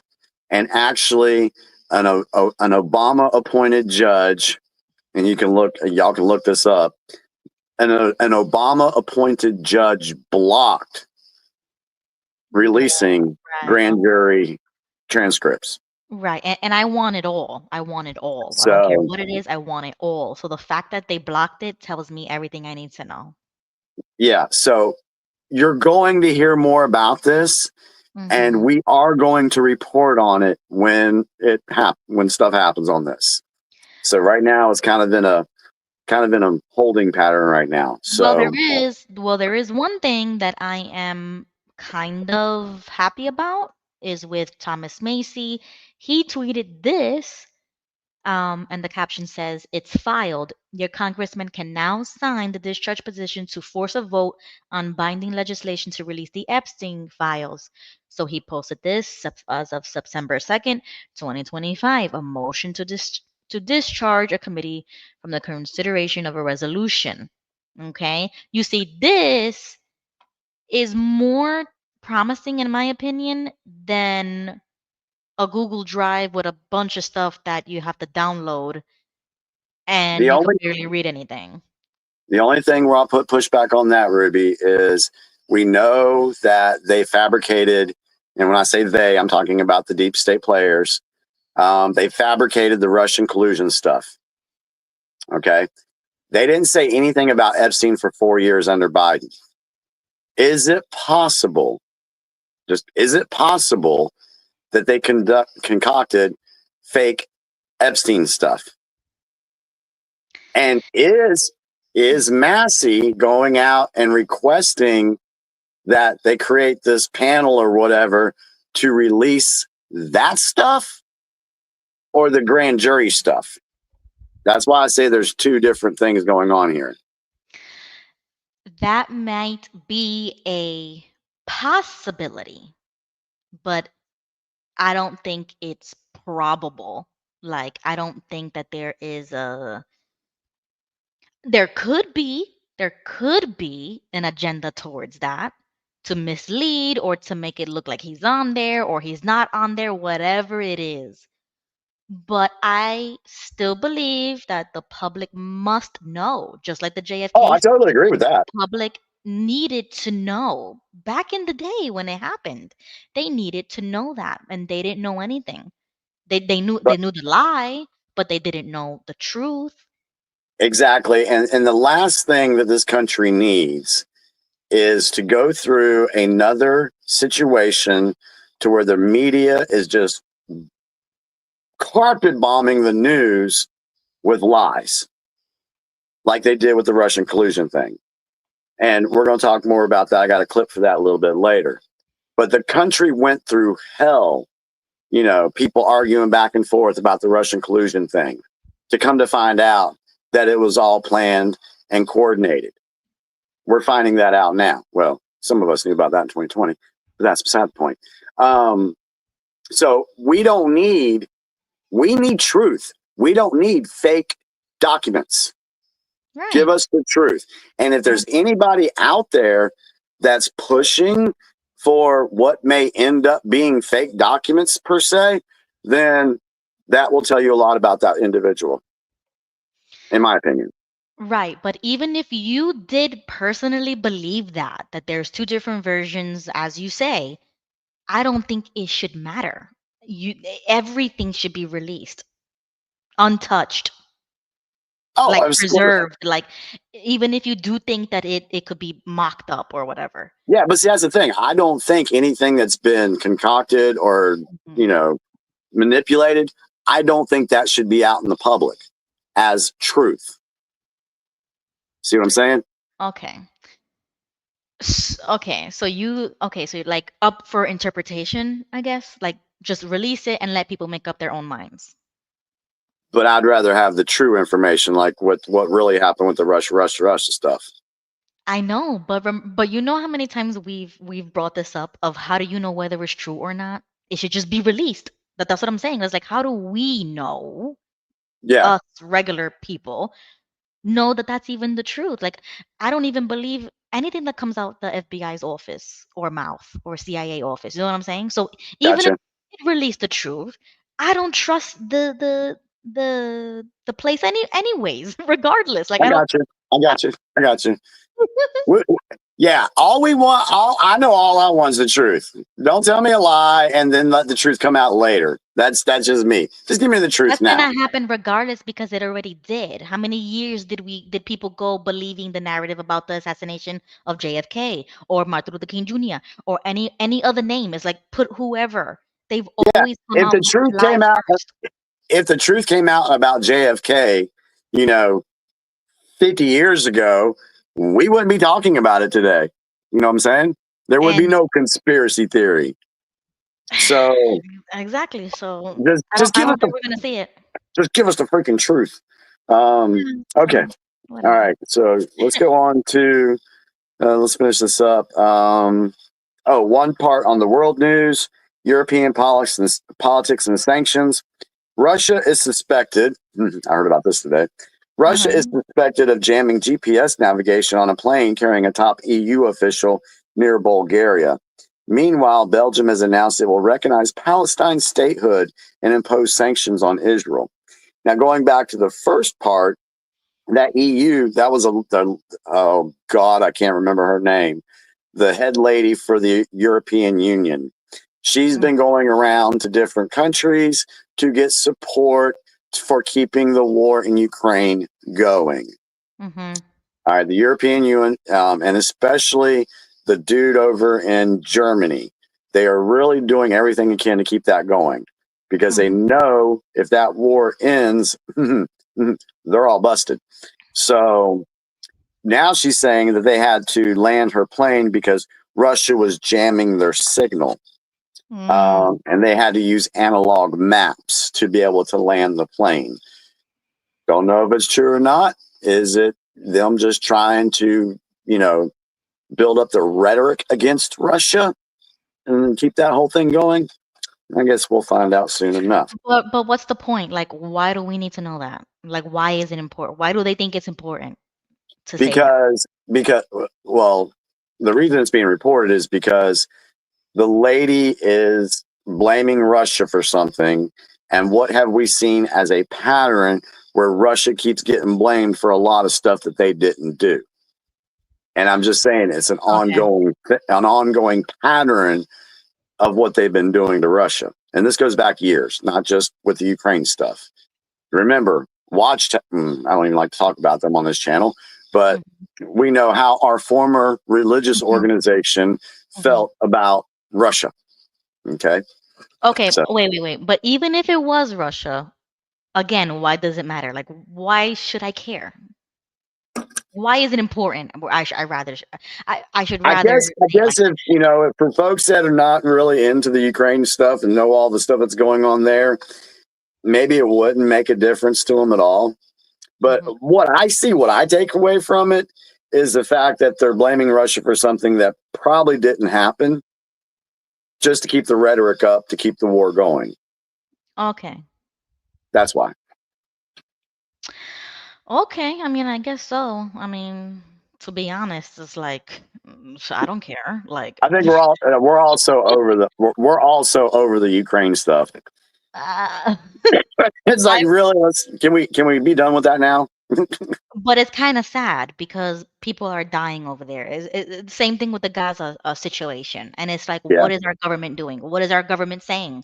Nothing. yeah, Doing absolutely nothing. It's in our perspective. Maybe they are doing some things behind closed doors, but to us, the average American person, why does it matter? yeah. Like it. I don't want to sound insensitive, but honestly, it's like we could barely afford groceries. What does it matter what's happening in another country? I get you. I get you. And this thought just crossed my mind. We hear of all these different type of conflicts and wars going on, and we have become desensitized to it because for my whole life, I've known the U.S. being in different types of skirmishes all the time. And it's kind of like Exactly. it's dumb. It's like dumbed us down to where, oh, well, there's another conflict over there. And we don't pay attention to it.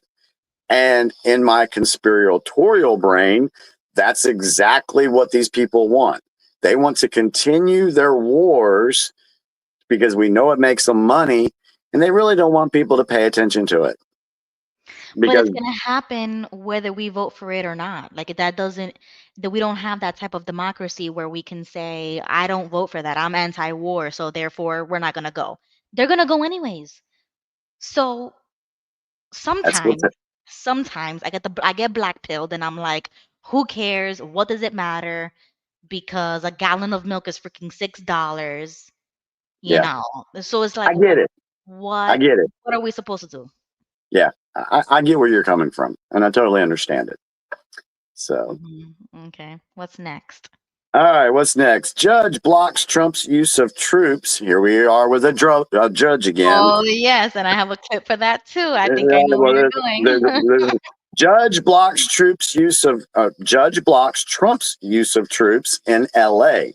A California judge has ruled against President Trump's deployment of the National Guard and U.S. Marines to Los Angeles to assist with immigration enforcement, which I will go ahead and tell you right now. I was listening to the Right Report today, and President Trump is following the law in accordance with the Insurrection Act of 1807, which gives the federal government the constitutional authority to go in and secure a city, especially if the city officials are not protecting the people. One of the main things that is the responsibility of the U.S. government is to protect its people. Right. And if it has to deal with immigration stuff, Trump does have the constitutional authority to go in and do it. So if you're hearing anybody that says, oh, Trump's just being a dictator and he can't do that, then that person, I'm sorry, does not know the law.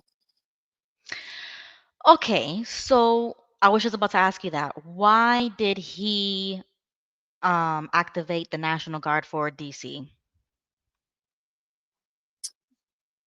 Short answer. I Short believe answer. there's two reasons. Okay. First reason is to show the American people that with the right people in place, you can create a law-abiding, crime-free, let's not say crime-free, but a lot less crime in the area. Okay. And if you look at the citizens of Washington, D.C., and the videos that they're putting out right now, they are speaking highly of what President Trump has done in D.C.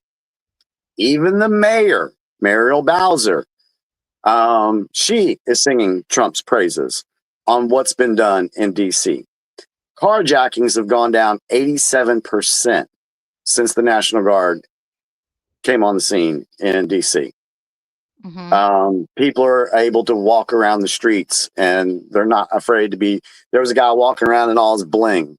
He's like, I couldn't do this a week ago. I'd have got robbed already. Right. Okay, so it was that bad. It was that bad. Yes. So he's showing people what it's like the border. Okay, the border's shut down. The border is shut. We got Border Patrol agents requesting transfers off of the border because they're so freaking bored.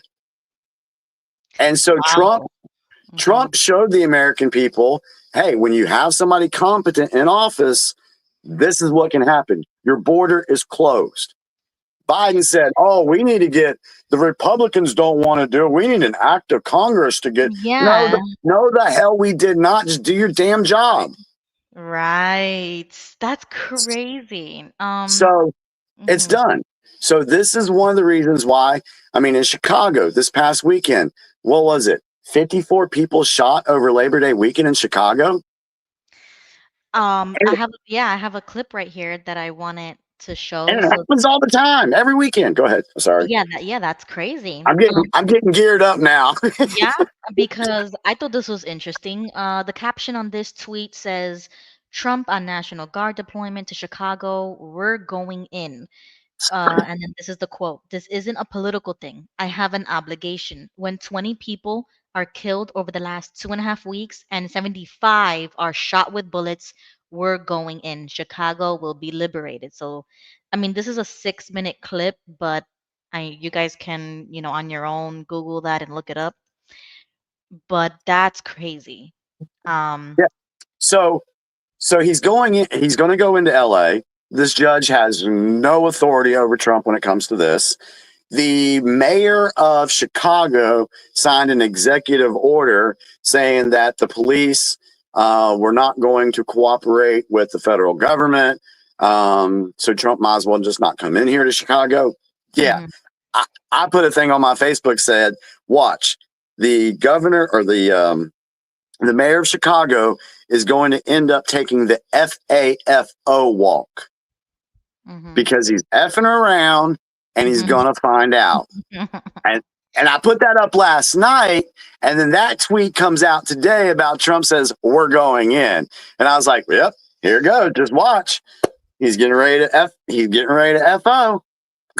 Okay, So so really quickly, Fighter of Truth makes a comment that Trump blocked $1.2 billion from DC budget for the police. The mayor didn't have a choice. Now, I don't, I haven't heard that, so I I'm haven't just heard gonna, that. I I can haven't look heard into it. that. Okay, that's a note. So we're gonna pin that. And JG has another interesting comment. He says, "I completely disagree with using the National Guard in U.S. cities. If you really wanted to address crime, you would simply ramp up police forces.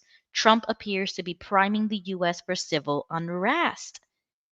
That's the second point that I wanted to get into. Uh-huh. Okay, go ahead. All right. So the second point is, and remember, he's following the laws of the act, the Insurrection Act of 1807. Mm-hmm. This country had an insurrection, and it wasn't on January 6th. It was on Mm-hmm. November 3rd of 2020. That's when the real insurrection happened. And because of that, because of the Insurrection Act, then that suspends the writ of habeas corpus, which does allow the federal government to deploy troops who can work in conjunction with federal law enforcement. Okay. So everything that's being done right now Mm-hmm. is constitutional. Okay, but the one that you just mentioned from Oh, 7. 1807, Mm-hmm. well, I'm assuming that exists because something happened before 2020. Correct. Correct. So I think Well, we would have to go back in time. yeah. We got to figure out, okay, why was the Insurrection Act written in Right. 1807? Why is it still in law today? And then compare that to with what happened in 2020. That would be I'd have to do get a lot more stuff together to explain that in a more Right, detailed way. right. Because I don't think like the majority just in general would agree with the 2020 thing, even though I do. I'm just saying like, I mean, that might not be a good a good year to bring And up because not everybody's gonna agree on that. and if we think about the predictive programming, let's go back to predictive programming. Mm-hmm. In the movies that we've seen over the last 30 or 40 years, the dystopian type movies, how do they always paint the military Yeah, when like it comes? scary and forceful. Okay. So Yeah. in everybody's minds, they think, oh, the National Guard's getting called out. This is going to be horrible for everybody. Mm-hmm. It hasn't been horrible in DC. It's working in DC. We can see it in real time. Do you think the citizens of DC are scared because the National Guard is on the streets? They're not. Okay, so what about this one? Fighter says that Trump is violating the POS, is it POSE or POS Comitatus Act? The Posse Comitatus Act. I Okay, will that one. I will disagree with that only because because like I said, everything he's doing right now is constitutional. Let me put a note down, and let's Yeah. pick up more on this next week. Yeah, Um, because she's saying like a judge already ruled on that in the LA case. So I'm not sure about that. Thank you for bringing it up because that's really cool. I'm gonna have to look that up. But so far, in like Jimmy said, he's been following the law so far, which just looking at it from an outsider perspective, because I don't know, like I'm not too educated in that arena, but I don't think that Trump would be doing this if it wasn't legal. You know what I'm saying? Like I'm just thinking logically, none of this would have been possible if it was illegal to begin with. You know what I'm saying? Like correct. like I would assume that there would be an uproar that the representatives or Congress or whatever, they would have already shot this down and it hasn't happened. Well, see, So the reason why they can't do it, the people in Congress can't do it because they know it's constitutional. So what are they using as their weapon? They're using these activist judges to try to stop okay. Trump. And if you had been following us for the last 6, 7 months and we were doing News Blast, there's always seemed like every week there was something about a judge trying to block something. We got one this week, which we're going to get into here in a second. Right. Right. Okay. Um, You see, that's what I'm saying.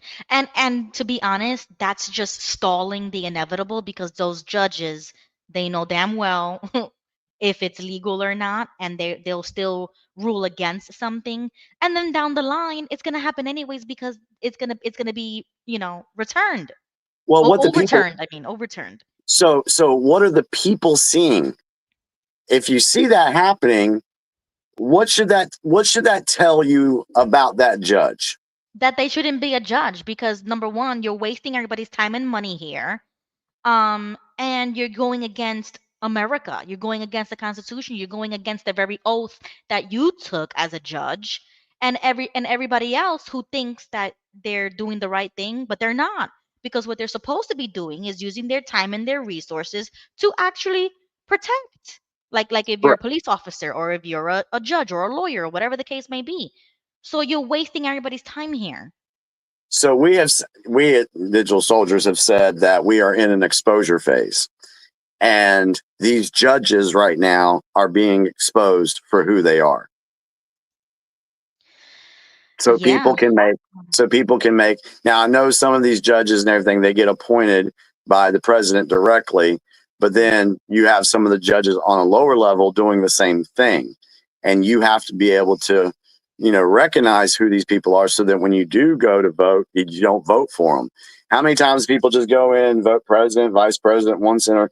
Oh, there's 6 judges over here. Let me just pick one. Hey, I'm gonna be honest.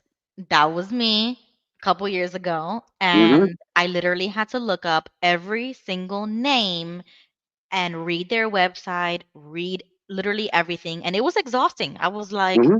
what the heck? Yeah. So that was something that I realized that I'm gonna have to take a week in advance before voting. So if you know the date when the polls open or whatever, you need to give yourself a few days to do your research about who's going to be on the ballot, what they're running on, what they're talking about, and then vote, you know, vote accordingly. Yep. Um, Really quickly, yeah. Wild says in the comments, I would rather the National Guard be used to guard our cities and live up to their name than send them to Iraq like President Bush did to them. I'll agree. That I'll agree wasn't with that. guarding the nation. I'll agree with that. Wow. And they've been saying ramp. I'll push back a little bit on well, we just need to ramp up the police forces. How long are we going to say that? That's been said for years, and you got it right now where people don't want to join the police because they've been demonized through the media. Right. Now Yeah. I'm going to say, yeah, there's some crooked cops. There's some horrible cops there's some red hats in the Mhm. police police Right. department. Right. But I don't believe that's the majority of the police. So Mhm. the second But point, oh, sorry. Go ahead. Go ahead. Yeah. I was going to say the second point about the National Guard being deployed. Do I have that video? Oh, where did I put that video at? I think I sent it to you on Messenger, Ruby. Okay. Let's see. And it would have been like last week. I think it looks like a cloud. There's like a cloud over DC or something. It's a really good video. Did you say what is this? Is this for No, real? No. no, that it would be further back up. Let me see your Further screen. back up. I think I could have swore I sent that to you. I don't know how to blow up my Oh, if I see it, I'll be able to let you know. Okay, the Jesse Kelly show clip, the Is it? cheerleader clip, Is this global our chat? protests. Yeah, but I don't know how to blow up our chats. How do I blow Oh, it okay. up? I got you. Keep going down. Okay, go down. No. Go. I'm sorry. Go up. Up. My Okay, bad. so give me some screenshots, a voice clip, the music, the Ulta, and then that's it. There's nothing above that, No, nothing about that. like from last week. No, nothing. Crap. Yeah. I don't know where you sent it, but it's not there. Anyway, it's a damn good video. Shoot. Basically, if we want to go into the whole, the silent war being played, we Mhm. know that the deep state wants to push riots. We know that's we know that's what they want to try to do. They want to get Antifa involved. They want to get everybody riled up. You've heard about the 17 cities to where these riots were supposed to be. So what Trump and the Patriots are doing is but putting a wrench in their plans. Doesn't mean that these people aren't going to try to riot, but it would be a lot more difficult for them to pull off the riots like they did in 2020 if National Guard is already in place in these cities. Okay. That's I mean, if it's helping us, because you guys already know, if you've been watching me, forever, you already know I'm America first. So if it has anything to do with helping our own cities within our borders, within the law, with that is not overstepping our constitutional rights, I got no problem with it. It's almost like the police have extra help. What's yeah. wrong with that? And another reason why your Democratic mayors and governors are against this is because Trump, because he's following the law in accordance with the Insurrection Act of 1807, he's coming in there to, root out the illegals. And what do the illegals mean to the Democrats? Votes. Votes, right. Did you know that alligator Alcatraz was kind of paused Yeah. in Florida and they're sending them somewhere else? I was like, Yeah. what the heck is A, like that? a judge stepped in and put a Once pause again. on it. A judge again. Yes, a judge stepped Once in, again. but And and Trump said, and Director Tom Homan said, "Okay, we'll do what the judge says, but we're going to appeal it, and they're going to Right. win. They're going to win in appeals, and it'll be back open again." Right. So But they're playing nice. they're They're going trying. along with it. They're going along with it. They're trying. These judges, they're trying to just delay the inevitable. That's And what they're- I said. Didn't I just say Yes. that like 20 Yes. minutes ago? Yes. You are wasting our time because you already know that it's going to happen. They're judges. They know the law, if it's legal or illegal. See, they're trying to stop what Trump is doing, and they know they can't battle him legally. So they're using these other means to try to stop everything or try to pause everything to be able to get their plans together on how they're going to counteract all this stuff that Trump is doing to them right now. Right. And it's not going to work for them. It's not. Well, I don't know about this one because when I did look it up, they made like a reference to some environmental laws that supposedly the place wasn't up to par or whatever with the environment. I don't know what the heck it was. It was some environment thing, and I was like, They're stop gonna, playing with me. yeah, they're Stop gonna come it. up with it. They're gonna try to unturn every freaking stone and come up with every freaking excuse to do what they're doing. And so, since we're speaking of judges, let's go ahead and talk about this one real quick. Oh, wait, real quickly. Is telling me to ask you about Atlas 31. Do you know what that is? I don't know anything about Atlas 31. Okay, so that's a note. We're gonna put a pin on that one. So Jesse, Atlas. if you want to elaborate, let us know, but we don't know what that is. Okay, I got 3 things so far for next week. All Okay. right. So the headline was, damn it, where is that? Child plane incident. So a plane carrying children was reportedly turned around mid-flight by U.S. airline, according to lawyers for the children. All right. So I went and I heard about this story, and so I went to one of my sources to find out a little bit more about it, and I heard what they said about it. And then I went to the AI overview to just share with you guys. A federal judge has temporarily blocked, again, a federal judge has temporarily blocked the Trump administration from deporting hundreds of unaccompanied Guatemalan children, citing concerns that the government was violating federal laws designed to protect these vulnerable minors. U.S. District Court Judge Sparkle L. Suknanan issued a 14-day temporary restraining order to halt the deportations after advocates filed a lawsuit arguing that the children, many of whom had pending immigration cases or feared harm in Guatemala, were at risk. Remind you, this is coming from Google. The ruling came out on Sunday, September 1, after the children had already been boarded on planes at a Texas airport, leading to confusion about the timeline of the planned removals.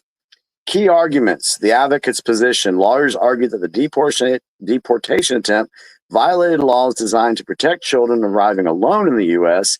and that some children face potential dangers upon return to Guatemala. Where's the other one? So they were deporting the children back to the country that they came from. Yeah, okay, so it blocked it all. Okay, so basically, the attorneys for the government are saying that these children were trafficked across the border, Right. and we had heard about what was it, I wanted to get the number right, 300,000 children that the Biden administration lost, that they didn't I know where they remember that. went. Okay. Uh-huh. So we have children that have come across the border unoccupied, not with a parent or guardian, and where are they going? So these particular children, from what the government is saying, is they know their mom and dads are in Guatemala. They have made the Guatemalan people want their kids back. Wow. So and that's what Trump's administration was doing, was sending these kids back to Guatemala to be reunited with their parents. And those who do not like the president will say, "Oh, Trump's separating families." Right, He's right. trying to send these kids back home to their parents, but you have a federal judge trying to block it and then say that, "Oh, these kids could be in harm," or what? Yeah, it's a whole mess. Okay. Really quickly. So I kind of Googled that judge. First of all, Yeah, her name is Sparkle. That's yeah. red flag number one. And then red flag number two is her last name, Suk Nanan. So and then when I looked it up, she is a Trinidadian She's from Trinidad. and Tobagonian born American lawyer. Do you see what I'm talking about? How Hmm. the hell does a non American born person become a lawyer in this country and a judge in this country and then tells us how to run or do whatever in our country. This is what I'm talking about. There's a clip if you want to play it. I sent it to you. Go to our messenger. I know I sent this because I Okay. did it tonight. I did it tonight. I did it tonight. It was one of the most Brutal recent ones. flashback, Josh Hawley. Yeah. Now it's about 6 or 7 minutes long, but this is during the confirmation process of her becoming a judge, and it gets pretty heated. So it's about 6 minutes. So if you guys need to go to the bathroom and you just want to listen to this, I'd say play it only so you could see what this lady's like. And if you know me well, you would know just by the name alone, I would have been like, no, that's number one. Number two, she's a woman. Number three, you're not even born in America. You see what I'm 3 strikes and you're out already without me Yeah. even saying hello. Okay, so this is And what upsets me. and in this clip, you'll find out other things that she's been involved in. Oh my god. Okay. So yeah, go ahead. Yeah, play it for a little bit. Okay, let's see because I'm already turned off. Like this is oh god. All right, let's see what Thanks, happens. Senator Butler. Senator Hawley. Thank you, Mr. Chairman. Congratulations to the nominees. Oh, Thank you for being here. Congratulations to your families. Wow, this video doesn't even want to play. Thanks, Senator Butler. Senator Hawley. Thank you, Mr. Chairman. Congratulations to the nominees. Thank you for being here. Congratulations to your families. Ms. Suknalan, if I could start with you. I think we've established from recent lines of questioning that you worked at Jones Day. You were a partner at Jones Day. Is that right? That's correct, Senator. And you had, how long were you at Jones Day, out of curiosity? I was at the firm for 6 years, Senator. Okay. You had a series of clients in that time, I imagine. Is that fair to say? That's correct. That included a series of hedge funds, global hedge funds. Is that right? Yes, Senator. Funds like Altair Global, Claren Road Asset Management, Glendon Capital Management, Nakota Capital, Oak Tree Capital Management, Oker Rose, and Centerbridge Partners. Does that sound right? That sounds right. And you represented these hedge funds in particular during a debt crisis that Puerto Rico had in 2017. Do you remember that? Yes, Senator. So Puerto Rico had a debt crisis in 2017. Your clients had bought a series of bonds and held quite a lot of money in bonds, if I'm correct. Is it $1.4 billion? Does that sound right? Yes, Senator. Of course, other people had bought bonds too. Normal people, everyday people had bought bonds. And when the debt crisis kicked off, the courts froze all of the assets, all of Puerto Rico's assets, to make sure that everybody got their fair share and was paid out in accordance with the law, and that normal people who bought bonds would get their fair share, right? I've got it right so far? Yes, Senator. So you, however, on behalf of your clients, you invented a novel claim. You filed a lawsuit under the takings clause. Is that right? Come on.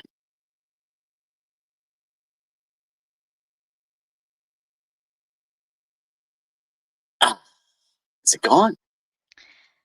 Yeah, I'm gonna have to link this for you guys because it's not playing for me. Okay. So But basically, that was a good start, though. yeah, it was getting ready to get good because it was going to expose. Yeah, it was going to expose her for who she is. So, but anyway, so that's what this judge did. Yeah, it's not. Yeah. So let me see if I got anything else. Major companies are seeing executive resignations, including a CEO at Nestle after a relationship with a subordinate, and a drug probe affecting the chief of Japanese beverage giant Suntory. So we have more CEOs dropping like flies. Gold prices are up. A new high exceeding $35.50 per ounce. So that's a good thing. Hedge against the inflation on some certain things.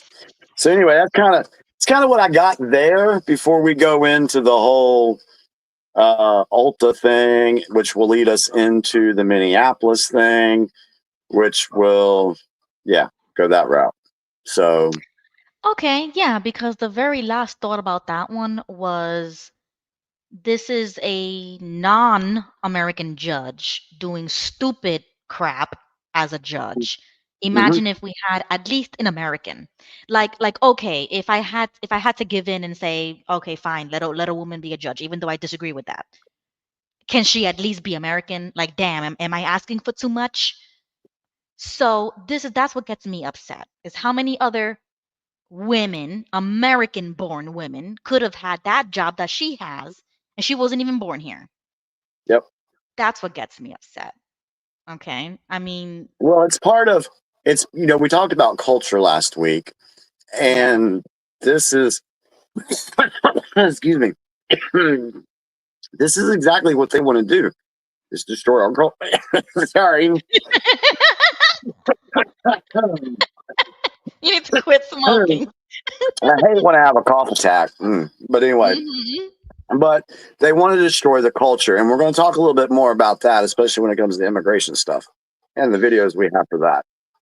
It's even worse than that, in my opinion, because it's like having a foreigner lord over you because she's the judge and you're not.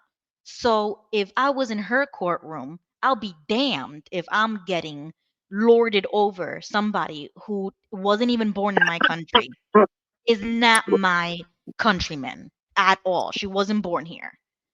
That's what Right. gets me upset. Yeah.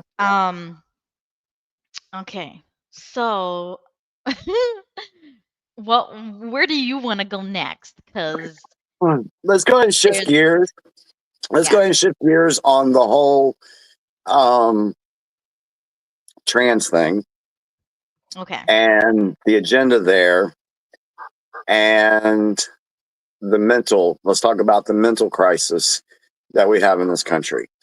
So we talked about Ulta last week and what they did, and we have a clip. I did send it to Ruby. We have a clip of Ulta's little thing that they were doing to boost their sales. So if you got that, let's go ahead and play it. Okay, so let's see this clip that Jimmy sent me. We talked about this last week when we were talking about, companies that go woke, go broke. And we mentioned this clip, but we didn't have it.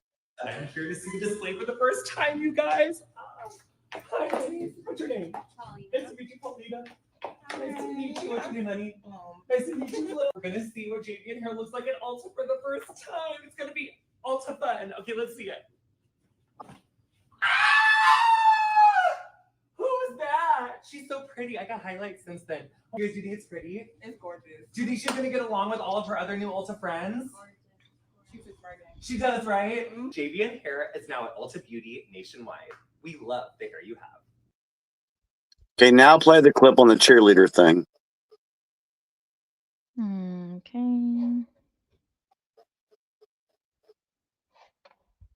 And then we'll discuss these two clips. Oh, we will.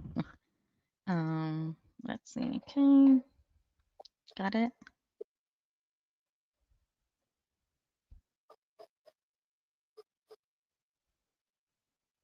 Apparently hired dudes to be on their cheerleading squads. This is absolutely ridiculous and idiotic, and anybody with half a brain understands that. All these people saying, oh, male cheerleaders have always existed. That is bullcrap, and y'all know it. These guys are not serving as the base for stunts. They are not the muscle that is launching girls into the air. The historic purpose of male cheerleaders has been to throw and catch flyers so they don't brain themselves on the floor. These guys couldn't throw a water balloon. These are guys posing as girls. These are dudes who are shaking curves that they don't have the way that a woman would. And once again, these are males taking a female spot on a cheerleading squad, because apparently the left believes that there is absolutely nothing that women should not have to sacrifice to men. Now, look, I know I'm not a cheer squad's target demographic here, so correct me if I'm wrong, but I cannot imagine that male NFL fans find anything appealing about a skinny little queer dude flapping his pom-poms in the breeze. So All right. So what's your reaction over those two videos, Ruby? This is why I don't have a TV anymore. I don't let my kids watch TV no more. This is the bullshit that I'm trying to keep everybody away from, or at least raise awareness. Like this is why we talk about it on the show, right? But when it's out in the public like that, when kids are watching at home, kids are at the game, you know what I'm saying? Like, I wouldn't doubt that this is happening in regular high schools or colleges where this has already been going on, right? They already normalized this, right? So they think it's Mhm. normal. That's why we talk about the culture war, because the culture has accepted it. The society has accepted this. If we would have been in the 50s right now, this would have never been allowed. It And would have been people fine. think that, Yeah. Yeah. right, and they think that that's oppressive, right? But in reality, when you're talking about a society where we want to raise children, do you really want your kids seeing something like that? No. Do you really want to go to the movie theater like with that Buzz movie and there's a freaking same-sex cartoon character in that cartoon? Like, no, you don't want to go to the theater and be surprised of a scene or something in a cartoon where there's little kids or even babies watching that, and you're already normalizing this. That's the problem. And one of the root causes of this problem is mental illness. Correct. They've normalized men or boys maneuvering this way, dressing this way, looking this way, and they think of it as expressive, or this is just art, or this is just who he is on the inside. It's a whole lot of bullcrap. Yeah, I mean, you touched on something that was very important about this whole thing is the mental illness part of it. Because if you look at the Minneapolis shooter, and this is why we played these two clips first to tie into this. Do you know the story about the Minneapolis shooter? Now, we're going to talk about that for a second, but then I'm going to have Ruby play a clip to why you heard about the Minneapolis shooter, why that came out. But anyway, let's go back to the shooter. This kid was on, what is it called? Change your gender drugs or whatever. Right. His name was Robert, and he now called himself Robin. The mother really didn't want him to go through this change, but the dad, who reports showing that he was a staunch Democrat donor, wanted his son to go through this. He wanted to change him from a boy to a girl. The dad did. Wow, I didn't hear that part. Yeah. Yeah. Wow, So that's that was crazy. true. And the mom just kind of just went along with it. And apparently this kid didn't want to be trans anymore. He wanted to stop doing it, but his dad was pressuring him to do it. And because he wanted to stop, he couldn't cut all his hair off, blah, blah, blah, blah. I'm not making excuses for this guy. I'm just telling you the backstory that I've heard about this. He tried to blame it on weed, that it was messing with his brain, but he was also getting these transgender drugs or whatever they call them that was affecting him as well. He had a lot of issues mentally, and it was because of the environment that he was being brought up in. And then he said he heard voices in his head that he had to go kill somebody. And on all of the weapons, and I think it was written on the bullets, he wrote things. The media tried to say, oh, we don't know what the motive was for this. The motives and everything, you could read it right on the stuff that he was using. One was kill Trump.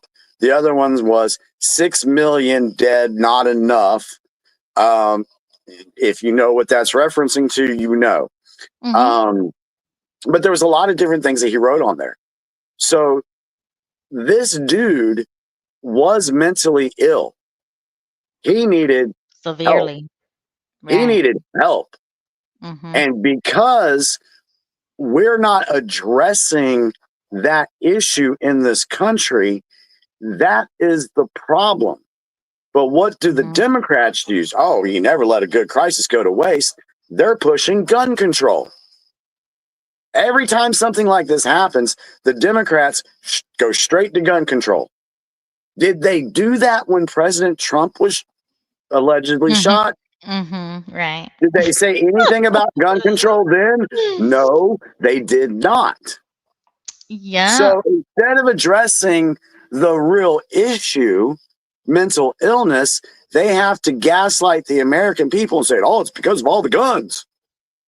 No. Yeah, no, I've never bought that since day one. I know that that's a distraction. Like I said, we need to go to the root problems. Because the reason why they don't want to discuss the mental illness part of it is because of the corruption and the money that they can make and use these people as weapons. That's why they don't want people talking about it. Because you Mhm. let's just take some generic kid, goes to a psychiatrist, will go see a shrink or whatever, and then the shrink puts them on all these different types of medicines, which messes up their heads, things like that. And I'm just saying, if the government needed a crazy person to do something, they could go to the psychiatrist and say, hey, you got anybody? Let's pay him some money and you let us know who it is, and we'll use that person, and then blame it on their mental instability of why this happened. It's It's infuriating. easy. It's easy. That's the Yeah, easy way out. yeah. Oh, really quickly, just want to say hello to Colder Pizza in the chat. Haven't seen him in such a long time. So glad to see him here. But this is a really heavy topic. So we need to reel it back. We need to reel it back to the root causes of this problem. Okay. I do have a clip that I want to share that I think might explain it, pretty good in like 2 minutes. So let's watch this real quick. Oh, then we have the Jesse Waters clip too. Did you send it to me on my DM? I think I did. Okay, I'll check it. Aren't there some people who genuinely feel like they're born in the wrong body? I know people who've had the surgery and they seem happier. So certainly people have existed that believe they're the other sex, and they're not, but they believe that. And we've diagnosed that for a very long time through the DSM-5, which is where they put all of the definitions of mental illnesses. It's defined as a mental illness, and it has been for a very long time. That doesn't mean that there aren't people who believe this. They certainly believe it. There's also schizophrenics who believe that they're Batman, who believe that they can fly off of the top of the Empire State Building. Like there's people who believe all kinds of things. It doesn't make it true, And so that's my contention: is they can believe it all day long. That's fine. It doesn't make it the truth though, and I'm not going to pretend to affirm something that's not true. And it would be no kinder of me to affirm that they believe they are this thing that they can truly never be than it would be for me to tell the schizophrenic person that in fact you can fly off the Empire State Building. I would be doing a disservice by pretending that every delusion is actually in fact real just because it might make somebody happy. Just because it might make somebody happy doesn't mean it's not harmful to other people or to themselves. But it does make some people happy. Sure, and if you're an adult and you make a set of decisions I disagree with, that's your prerogative. Knock yourself out. But once you cross a line and you start doing this to children who don't have informed consent, they don't understand what they're actually doing and what they're signing up for. I think there's no forgiveness, and I think that you're an awful, awful human being if you're anywhere near involved with the concept of doing this to children. And especially at this point, because the information is out there now. The information is there for people to understand the level of abuse that has occurred against a lot of these kids and how many detransitioners have come out to explain just how crooked this industry is. There are so many kids out there who will tell you that they got their hormones, they got their puberty blockers, they got their double mastectomy approved without ever even being checked for mental illness, without ever being sat down and really being talked through in terms of the things going on in their life, being asked, hey, are you the victim of sexual abuse? How's your home life? These questions aren't being asked to a bunch of these kids. It's just straight to, no, we have to affirm because that's what the woke ideology demands. It demands you always affirm. In fact, you can lose your parental rights if you don't affirm. We have a mom in the film who lost her parental rights because she refused to affirm the gender identity of her daughter. When CPS came to remove your daughter, will you walk us through that process? Oh my gosh, I was crying. And then what should I do? And they sent it to a group home. I couldn't go visit after court. It was her new home now. CPS, the people who work there, the group home, trying to convince me that what my daughter needs is going to the transition and I have to respect her. And in the state's care, the daughter committed suicide, jumped in front of a train. It is the hardest interview I've done in my life talking to that mom because she tried to save her kid. She tried. The state would not let her save her child. And I do remember that story a while back. That was one of my moments where I believed every conspiracy theory about the CPS. I believed everything about what the left was saying and doing and all these protests and all just the whole thing. The whole thing to me is demonic, and I don't even mean that in a religious sense. It's just evil. It's just demonic in And you know, they said in that definition. video that these kids weren't even interviewed, or their mental Right. stuff wasn't even checked. Right. And I can't remember who I watched. Somebody sent it to me, I think it was, but it was a girl who had transgendered or transitioned to a guy, and then eventually went back to a girl. And she was giving her story on how horrible it was to realize that she's made life altering choices at an age where she wasn't capable of making these decisions. And the one thing that she said that gave me pause in that video, he said about CA. Okay. So in her mind, because she was getting CA'd when she was younger, she felt like it was because she was a girl. And she said that if I was a boy, this would not be happening to me. That's what she Right. was thinking. Right. So that's why she wanted to go be a boy, is Right. because of that. And And then that's not the eventually, solution to that problem. exactly. So she needed to be helped mentally Right. The right at way. that Right. point. Right. And if she would have been helped, she may never have made life altering choices at an age where she didn't know what she was doing. Right, right. So, okay, so now let's take it back. The fact that in some states, they'll literally take your child away from you if you don't affirm. That's a huge Yeah. issue. That's an overreach of government. That's Yeah. wrong. Yeah. Um, that's crazy. Okay, now let's reel it back another one with the first clip we showed about the man acting and dressing as a woman and getting a whole podium and a whole deal with Ulta about makeup or whatever that thing was.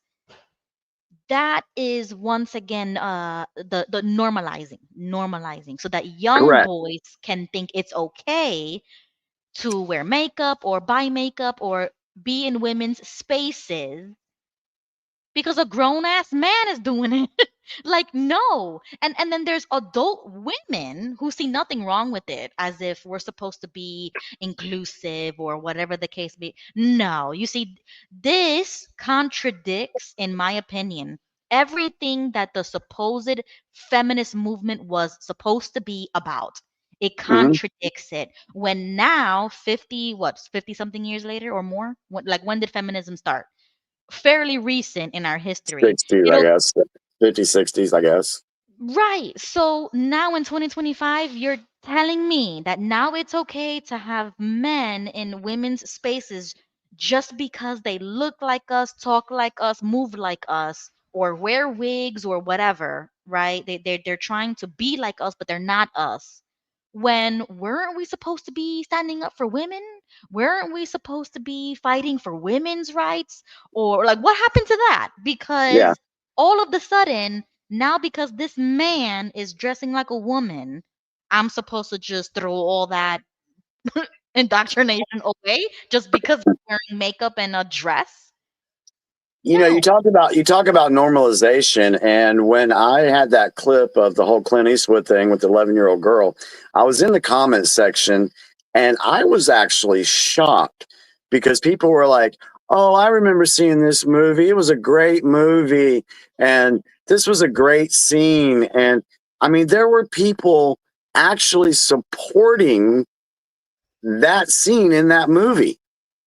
But we look at it now and we're like, oh my God, he's kissing an 11-year-old in a movie. That should Right. not happen.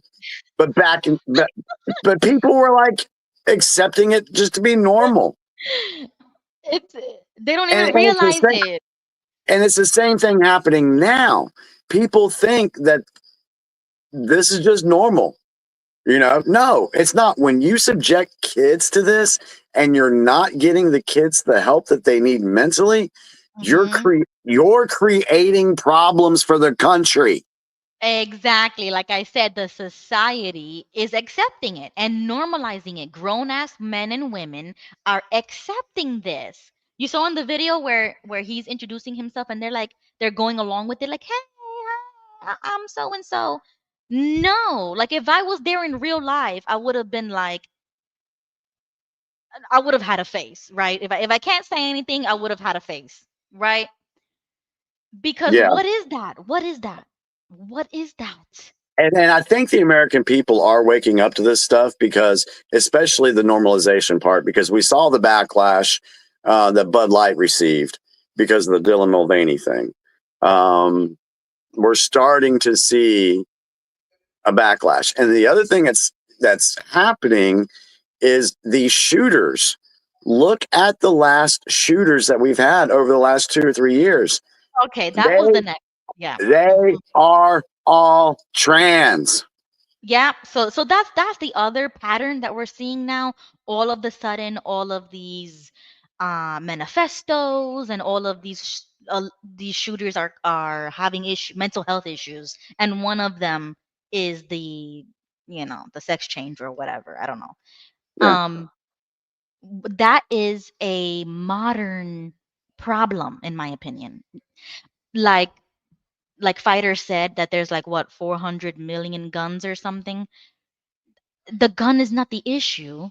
It is the person that's using the intent. The intent is what actually matters. What he's Do you gonna have? use it for. Yeah. Do you have the clip with the Jesse Waters thing? Oh, hold on, let's see. It would be a good time to play that clip.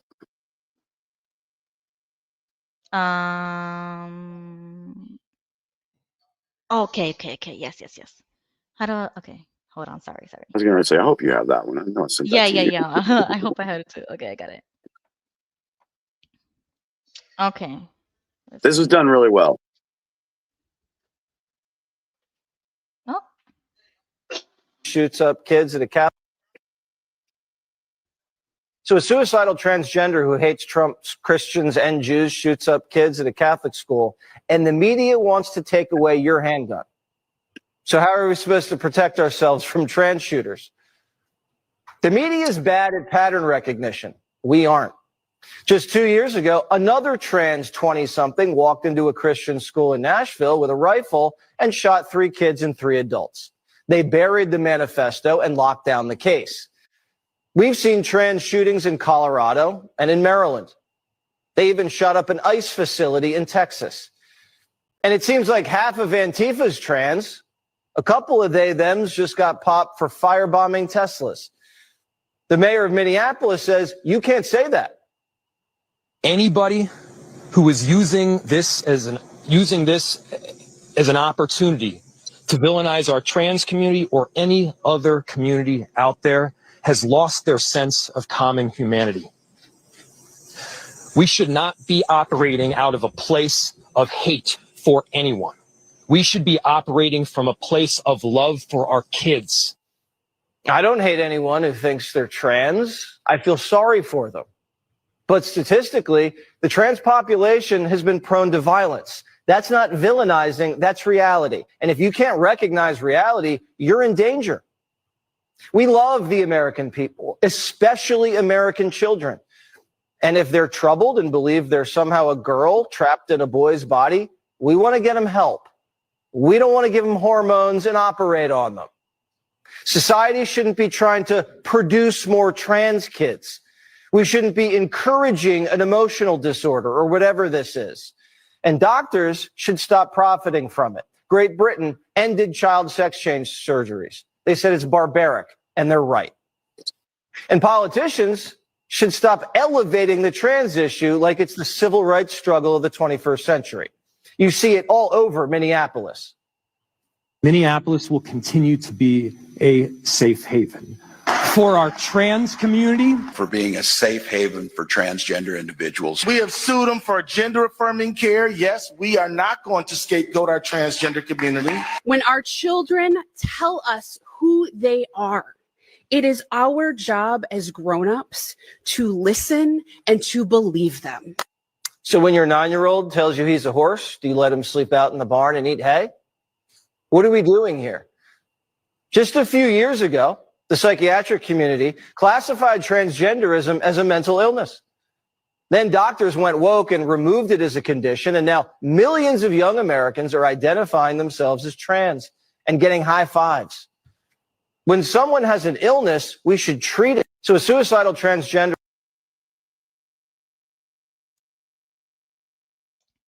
Is that it? Okay, yeah, that's the clip. Yeah, that was really good. I like it. So, so mhm.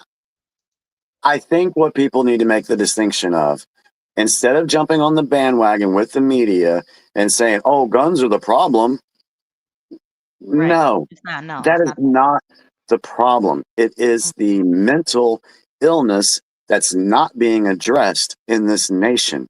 And to say, "Oh, well, you don't care about Americans because you want to keep guns legal and blah blah blah blah."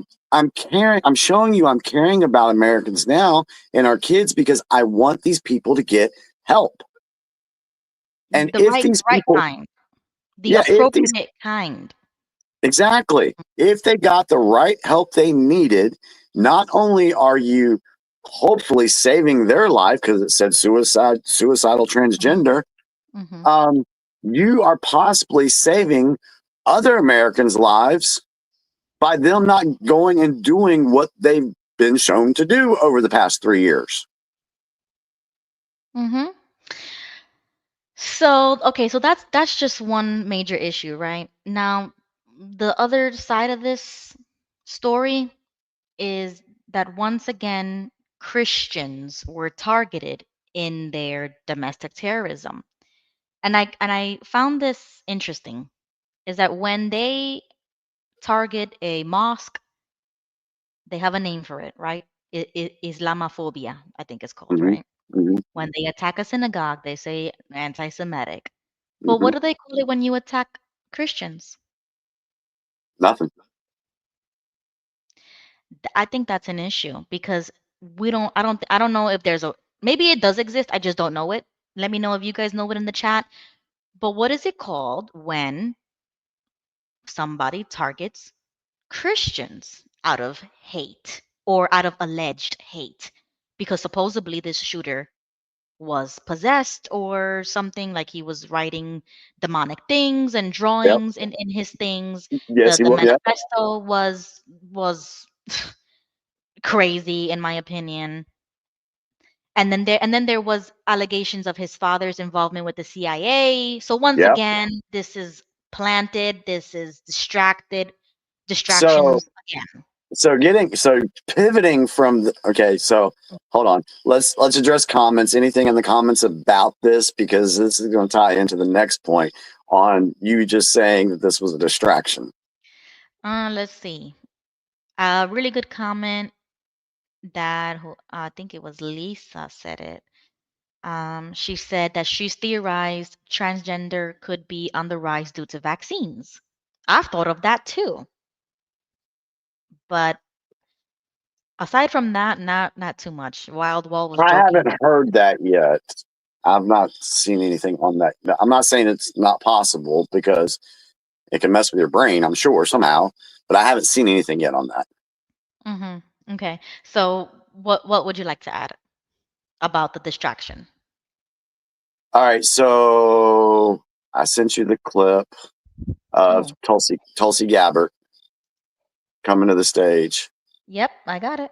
Oh, good. Okay, so no, when you watch this clip, folks, this clip came out on the Friday before the Monday that this took place.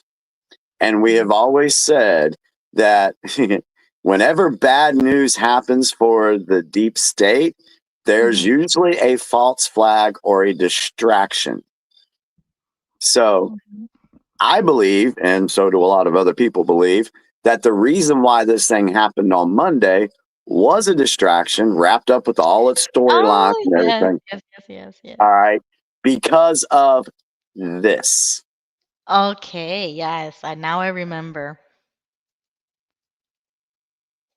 that this was going on at the same time that that was Yes. going on. Okay. Remember our timelines? Our timeline? Exactly, exactly. So at the same time that this shooter thing is happening, Tulsi came out with this.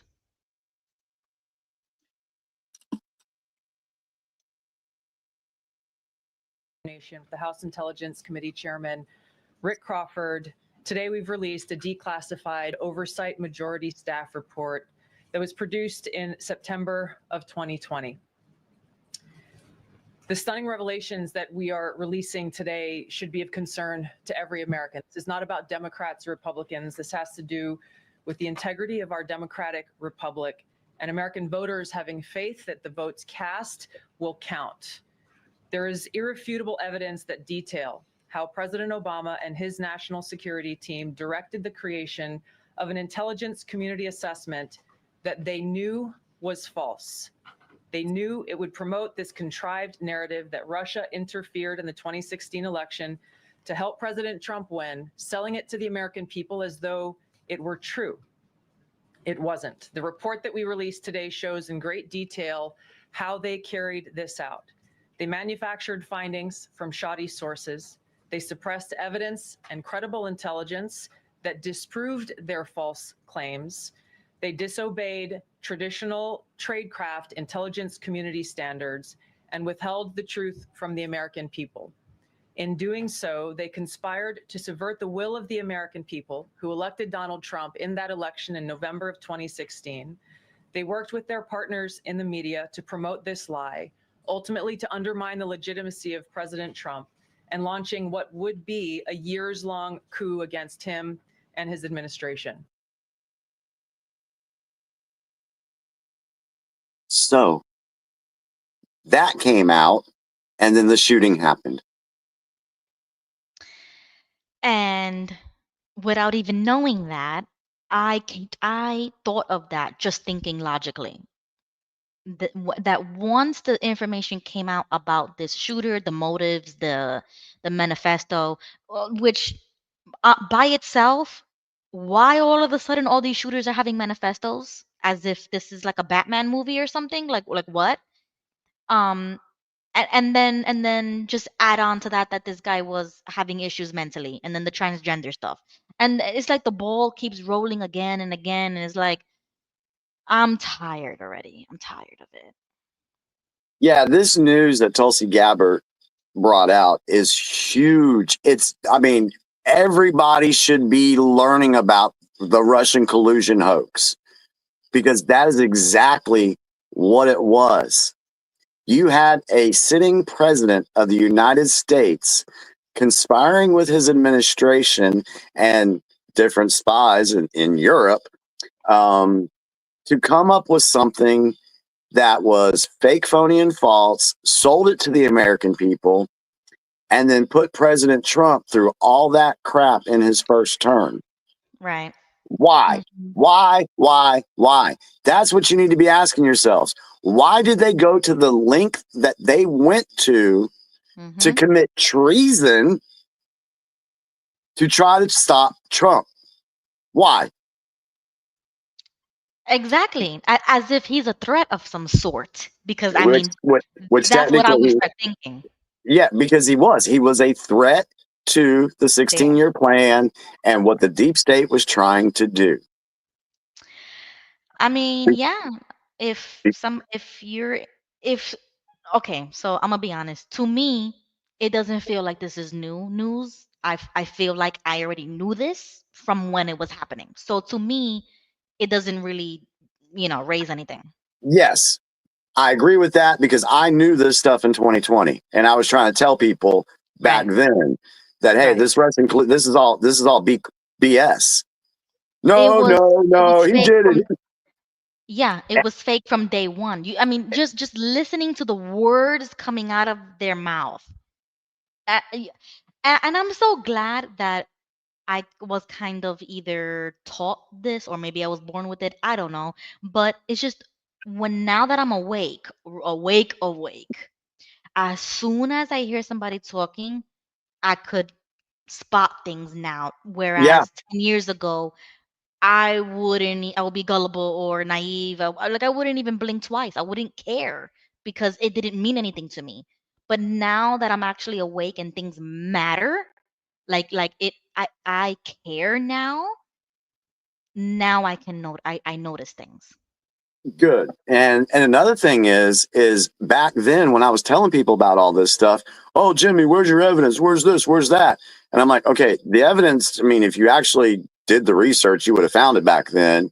Right. But now we've said, you know, we had been saying back then, sometimes you just can't tell the people, you got to show them. So they were asking for the evidence. Okay. The evidence is completely out there now. It is For your those job. who need ink and paper, it's Yeah, there because it's before it now was like a your gut job to go search that information out that has been released that shows the facts. And if you still came to me and said, no, Trump really did collude with Russia, I'm just going to be like, whoa, okay, you really, whoa. Yeah, Seriously? there's no talking or arguing with somebody like that. That's why I don't discuss things with certain people. It's just you just can't. They're not ready. They're not there, and that's okay. And I'm telling you, this storyline, it's not over. This right here, we call it Obamagate. This Yeah. is 100 times bigger than Watergate. And I've heard you say it that. encompassed so many people. So that's why the deep state's freaking out. And Yeah. so what was another clip I wanted to play on there? Oh, we were going to talk about immigration stuff here in a second, but talk about people waking up.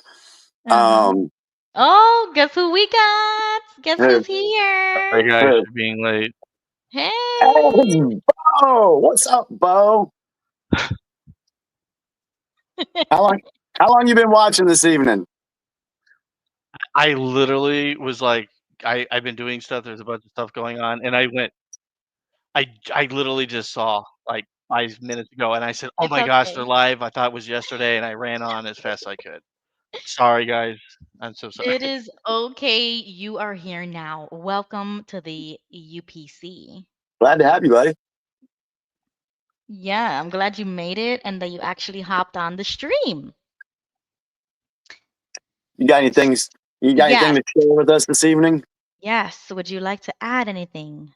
I do. I have some stuff that's. I do. I have something I want to ask you guys about. Okay. Oh, it looks like there's a. So, without like saying a certain name or anything, one of the things that I had noticed is there's a preacher called Pastor Troy Bond, Okay. and this pastor had rescued about 11,000 kids. And he noticed a pattern all throughout the world with kids that had been rescued, Mm-hmm. and this goes with deep state. Mm-hmm. And it was 13-year-old girls, blonde hair, blue eyes, from South Africa, which is really strange, and they all had the name that started with L. And every one of these girls talked about being ritually abused. I've never heard of that. That's wild. So, and the reason they did this, what was said to the children that were rescued. Oh, I'm sorry. There's a delay of like 3 or 5 seconds for me. Okay.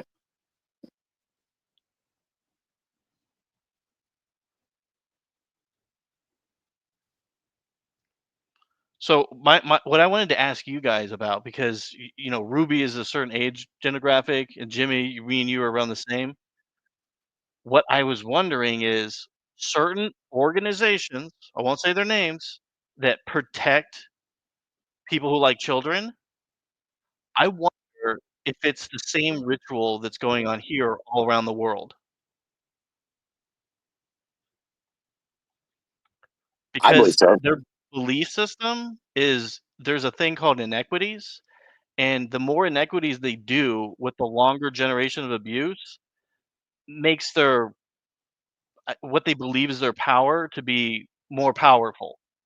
And I was thinking that this might be what deep state does when they are into protecting the child molesters. I don't really know how to say it any other way. And I was curious really what your guys' perception of this is. Ruby, you want to go first? Do you have a perception?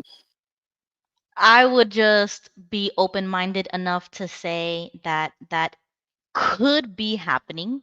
I wouldn't deny it because there's just too much that we've already seen and talked about, like in season 1, that made me like believe that those things can be happening behind closed doors. I don't know. I can't say for certain whether or not like governments are truly behind it, but I do believe it exists. Like with the P. Diddy stuff and Hollywood and people like that, I would believe something like that. But if the government is actually doing it single-handedly, like I don't think so. But I think it's a global thing. Go ahead, Jimmy.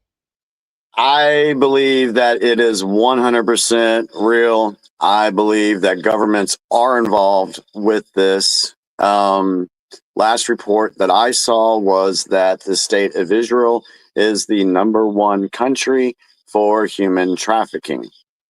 That's what I saw.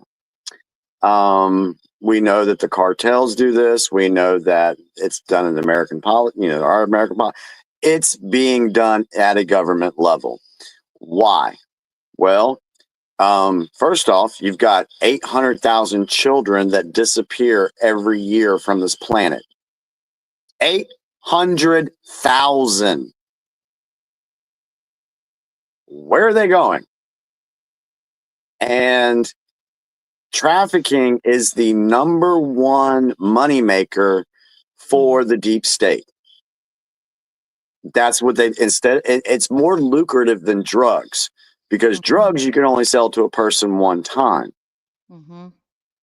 Here's some coke and you're going to snort and you're going to have to buy some more. But anyway, but they can traffic an individual many times and make so much more money off of one trafficked individual. Or slavery. Like I believe slavery still Yeah, exists. yeah, So that's I mean, yeah, that I would compare it to something like that, yeah, that still exists.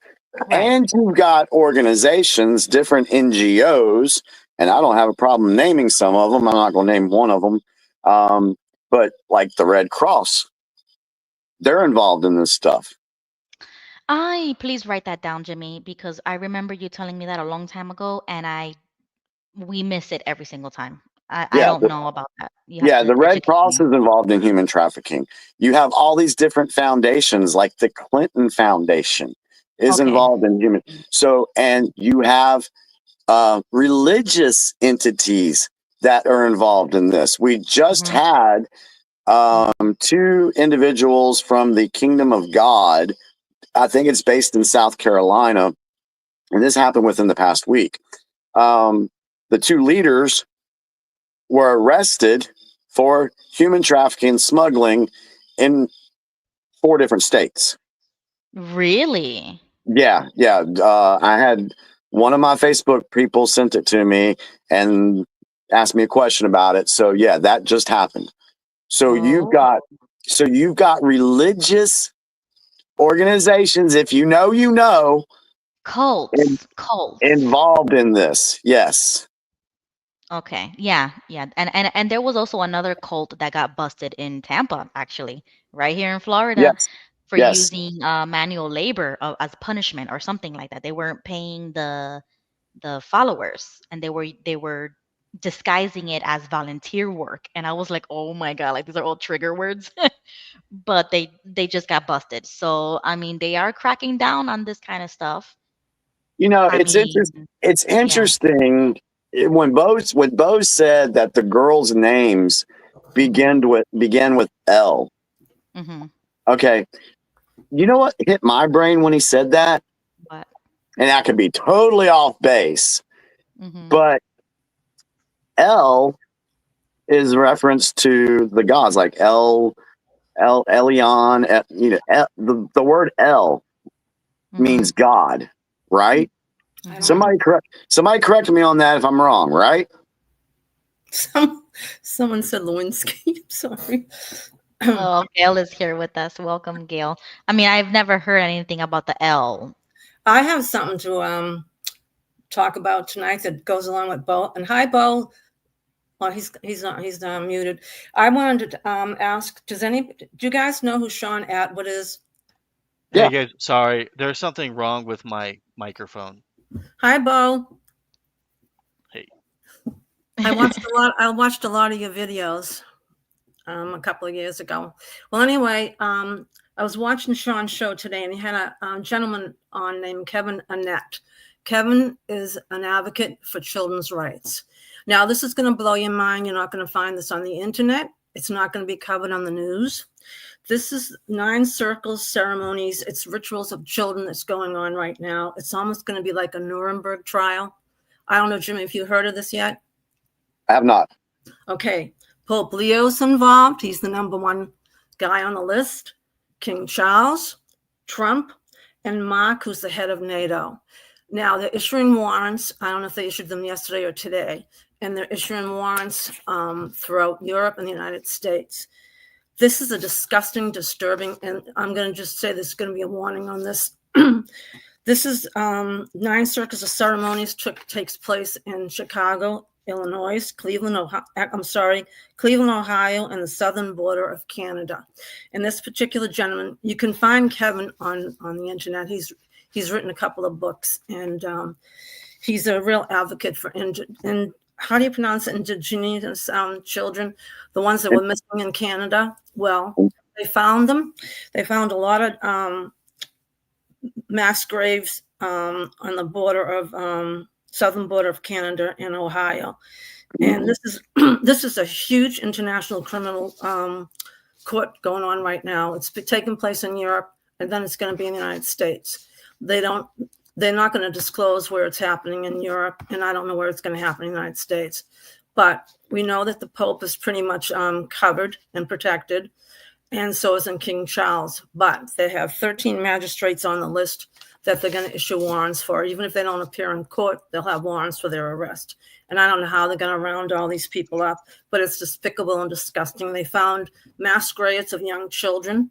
They found a refrigerator, and this is all documented with eyewitness testimony and photographs that they have of these young children. Now, here's what's interesting about Guatemala.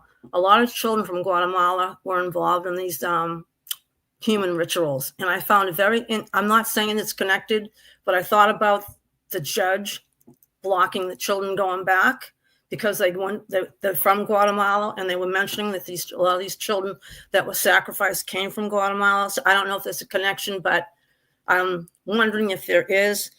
And they're trying to say that Trump's trying to play off that he's sick. So he knows all about this, but he's not going to say anything because this is going to be huge because there's 13 magistrates that are involved in this issue as well. The only way you're going to find information on this, if you look up Kevin, his last name is Annett, and he was on Sean's show today. And it's very powerful what he had to say. And he's very believable. He's had a lot of threats on his life, but he doesn't care because he cares about the children and why is this continuing to happen and why it's such a worldwide network that it's going to be very interesting to see where all this ends up being. So I just wanted to let you know that they were issuing the universal arrest warrants yesterday. So we'll wait and see what happens. But you can look it up under Kevin Annett's name, and he was on Sean's show today. Okay. Yeah, I'm subscribed to Sean's channel. I haven't seen that episode yet.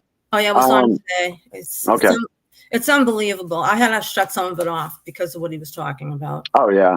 Wow. But is Bo still with us? Yeah, I think his he's camera's on off mute. right now. Yeah, he's muted, but as soon as he comes back on, I mean, this is really, I mean, I love children, and this is making me so sick because there's so many people involved. And I don't know how they're going to round all these, especially King Charles, the despicable things. He killed a lot of children for the diamond. Did you ever see the movie with Leonardo DiCaprio about the diamond mines? Yeah, the diamonds and stuff. And that's linked to the royal family. If people. Here's the problem that I see with the American public in general right now. They get so distracted with everything. Mm-hmm. You know, what's in the news, what's trending, what's the fad at the moment, who's your sports team? I mean, everybody's all into college football and NFL coming back. So everybody's so distracted that they have no earthly clue the evil that is taking place behind the scenes in this country and in other countries as well. I've put posts out before that said it will be the children that unite humanity. Yes. And because if people knew, and I've also had no problem with saying, I don't care who's involved in this activity, they need to be held to justice. I don't care. I don't care who it is. I think a lot of people are scared to come forward because they're afraid of, losing their life, which is understandable because these people are powerful players. So. And, I believe that there's a lot, there's so much going on behind the scenes. We have this going on. A lot of people don't know about this. We have, just human trafficking rings being busted up all over the place. Yep. And then it's all going to tie in. I mean, this is why I said the Epstein stuff has not gone away. Oh no, he's tied in with this too, this whole thing. Yeah, you're seeing all this other stuff. And then, we want the Epstein list. Well, you know what? There's a lot more going on that's going to lead into the Epstein stuff. I mean, they have judges on this list. There's military on this list. I mean, this thing is enormous. It's almost going to be like the Nuremberg trials once they get going in Europe. Oh, yeah. Yeah. I mean, it's, I know a lot of people don't want to face the reality that this stuff is happening. They just want to bury their heads and pretend like they're not, that it's not going on. And they're all going to be guilty by association too, as a group. Yes. What they're doing is evil. Bo's back. Bo, you got something to say?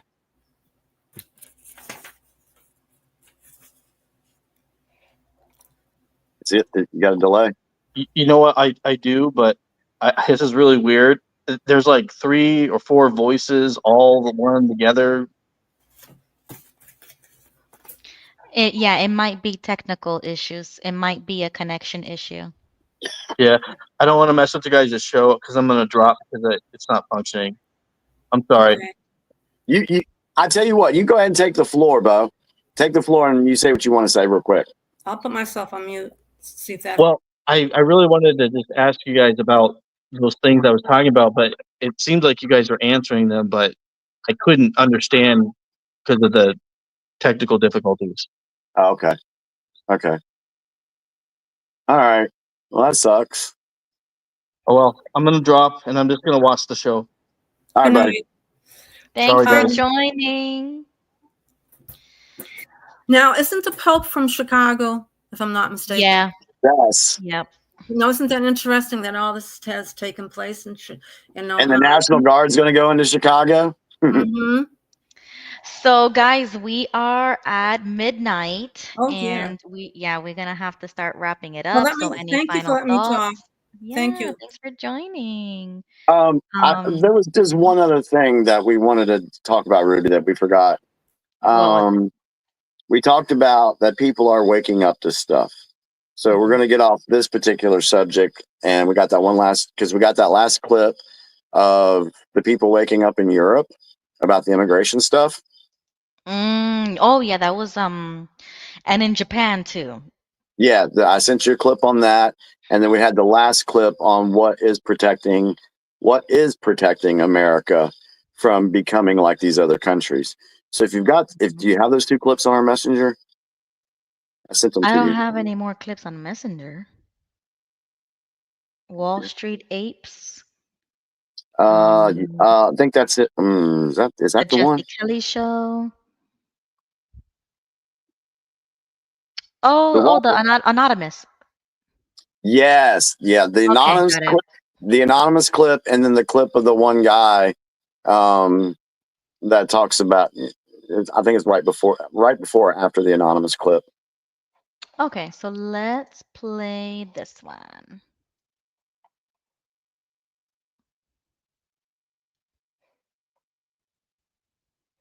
Look around and look hard what's happening today. Don't rely on your legacy media because they won't tell you. They are part of the problem. They withhold the truth. They hide the scale of what is happening across the world. Ireland, Germany, France, Poland, Britain, Spain, Austria, Australia, and now even Japan and Osaka. Thousands marched through the streets demanding an end to mass immigration. This is no longer a ripple. This is a wave. The world is waking up. Western nations are demanding mass deportations. Native populations are rising. Nationalism is surging across borders. And the globalists are losing their control. Do you see a pattern yet? This is how you dismantle a civilization. Not with bombs, not with armies, but with something much simpler. Open the gates, erase the borders, invite the world in, give them food, housing, and money that your own citizens don't have. And then make resistance illegal. Call anyone who speaks out a racist, a bigot, a Nazi. That is how you silence a nation. That is how you erase sovereignty. This is the globalist blueprint. Dissolve the identity of nations, outnumber their citizens, and replace their governments with a single world order. They don't need tanks when they can use demographics. They don't need soldiers when they have policies. The invasion is silent, but it is real. They call it compassion, but listen to their own words. One man in Germany admitted it. We have more children than you. In 10 years, we will outnumber you. We will take over. That is not conspiracy. That is the plan. But now the tide is turning. America saw through it when Donald Trump secured the border in 2 weeks, exposing the lie that mass migration couldn't be stopped. Across Europe, millions are in the streets. The fight for sovereignty is no longer isolated. It is global. This is war, not of bombs, but of demographics. Not of bullets, but of policies. A war to erase you in your own land. But the people are fighting back, and once awakened, they will not go back to sleep.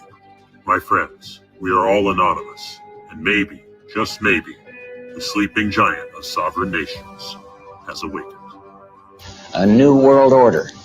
A world where the rule of law, not the law of the jungle, governs the conduct of nations. We have a real chance at this new world order, an order in which a credible United Nations can use its peacekeeping role to fulfill the promise and vision of the UN's founder. Okay. And then there was one last clip on Messenger. I sent you. If I can see your screen. It's like a guy with a beard. It's a short reel. Guy with a black. Jesse Kelly show. Probably so, yeah. Okay, let's watch it. Final clip for the night, folks. Just described in the UK is everything America's Democrats want for you in your town. Gunless, defenseless, hordes of barbaric foreigners in your child's school with your daughter, your wife being preyed upon, and you not even allowed to defend them.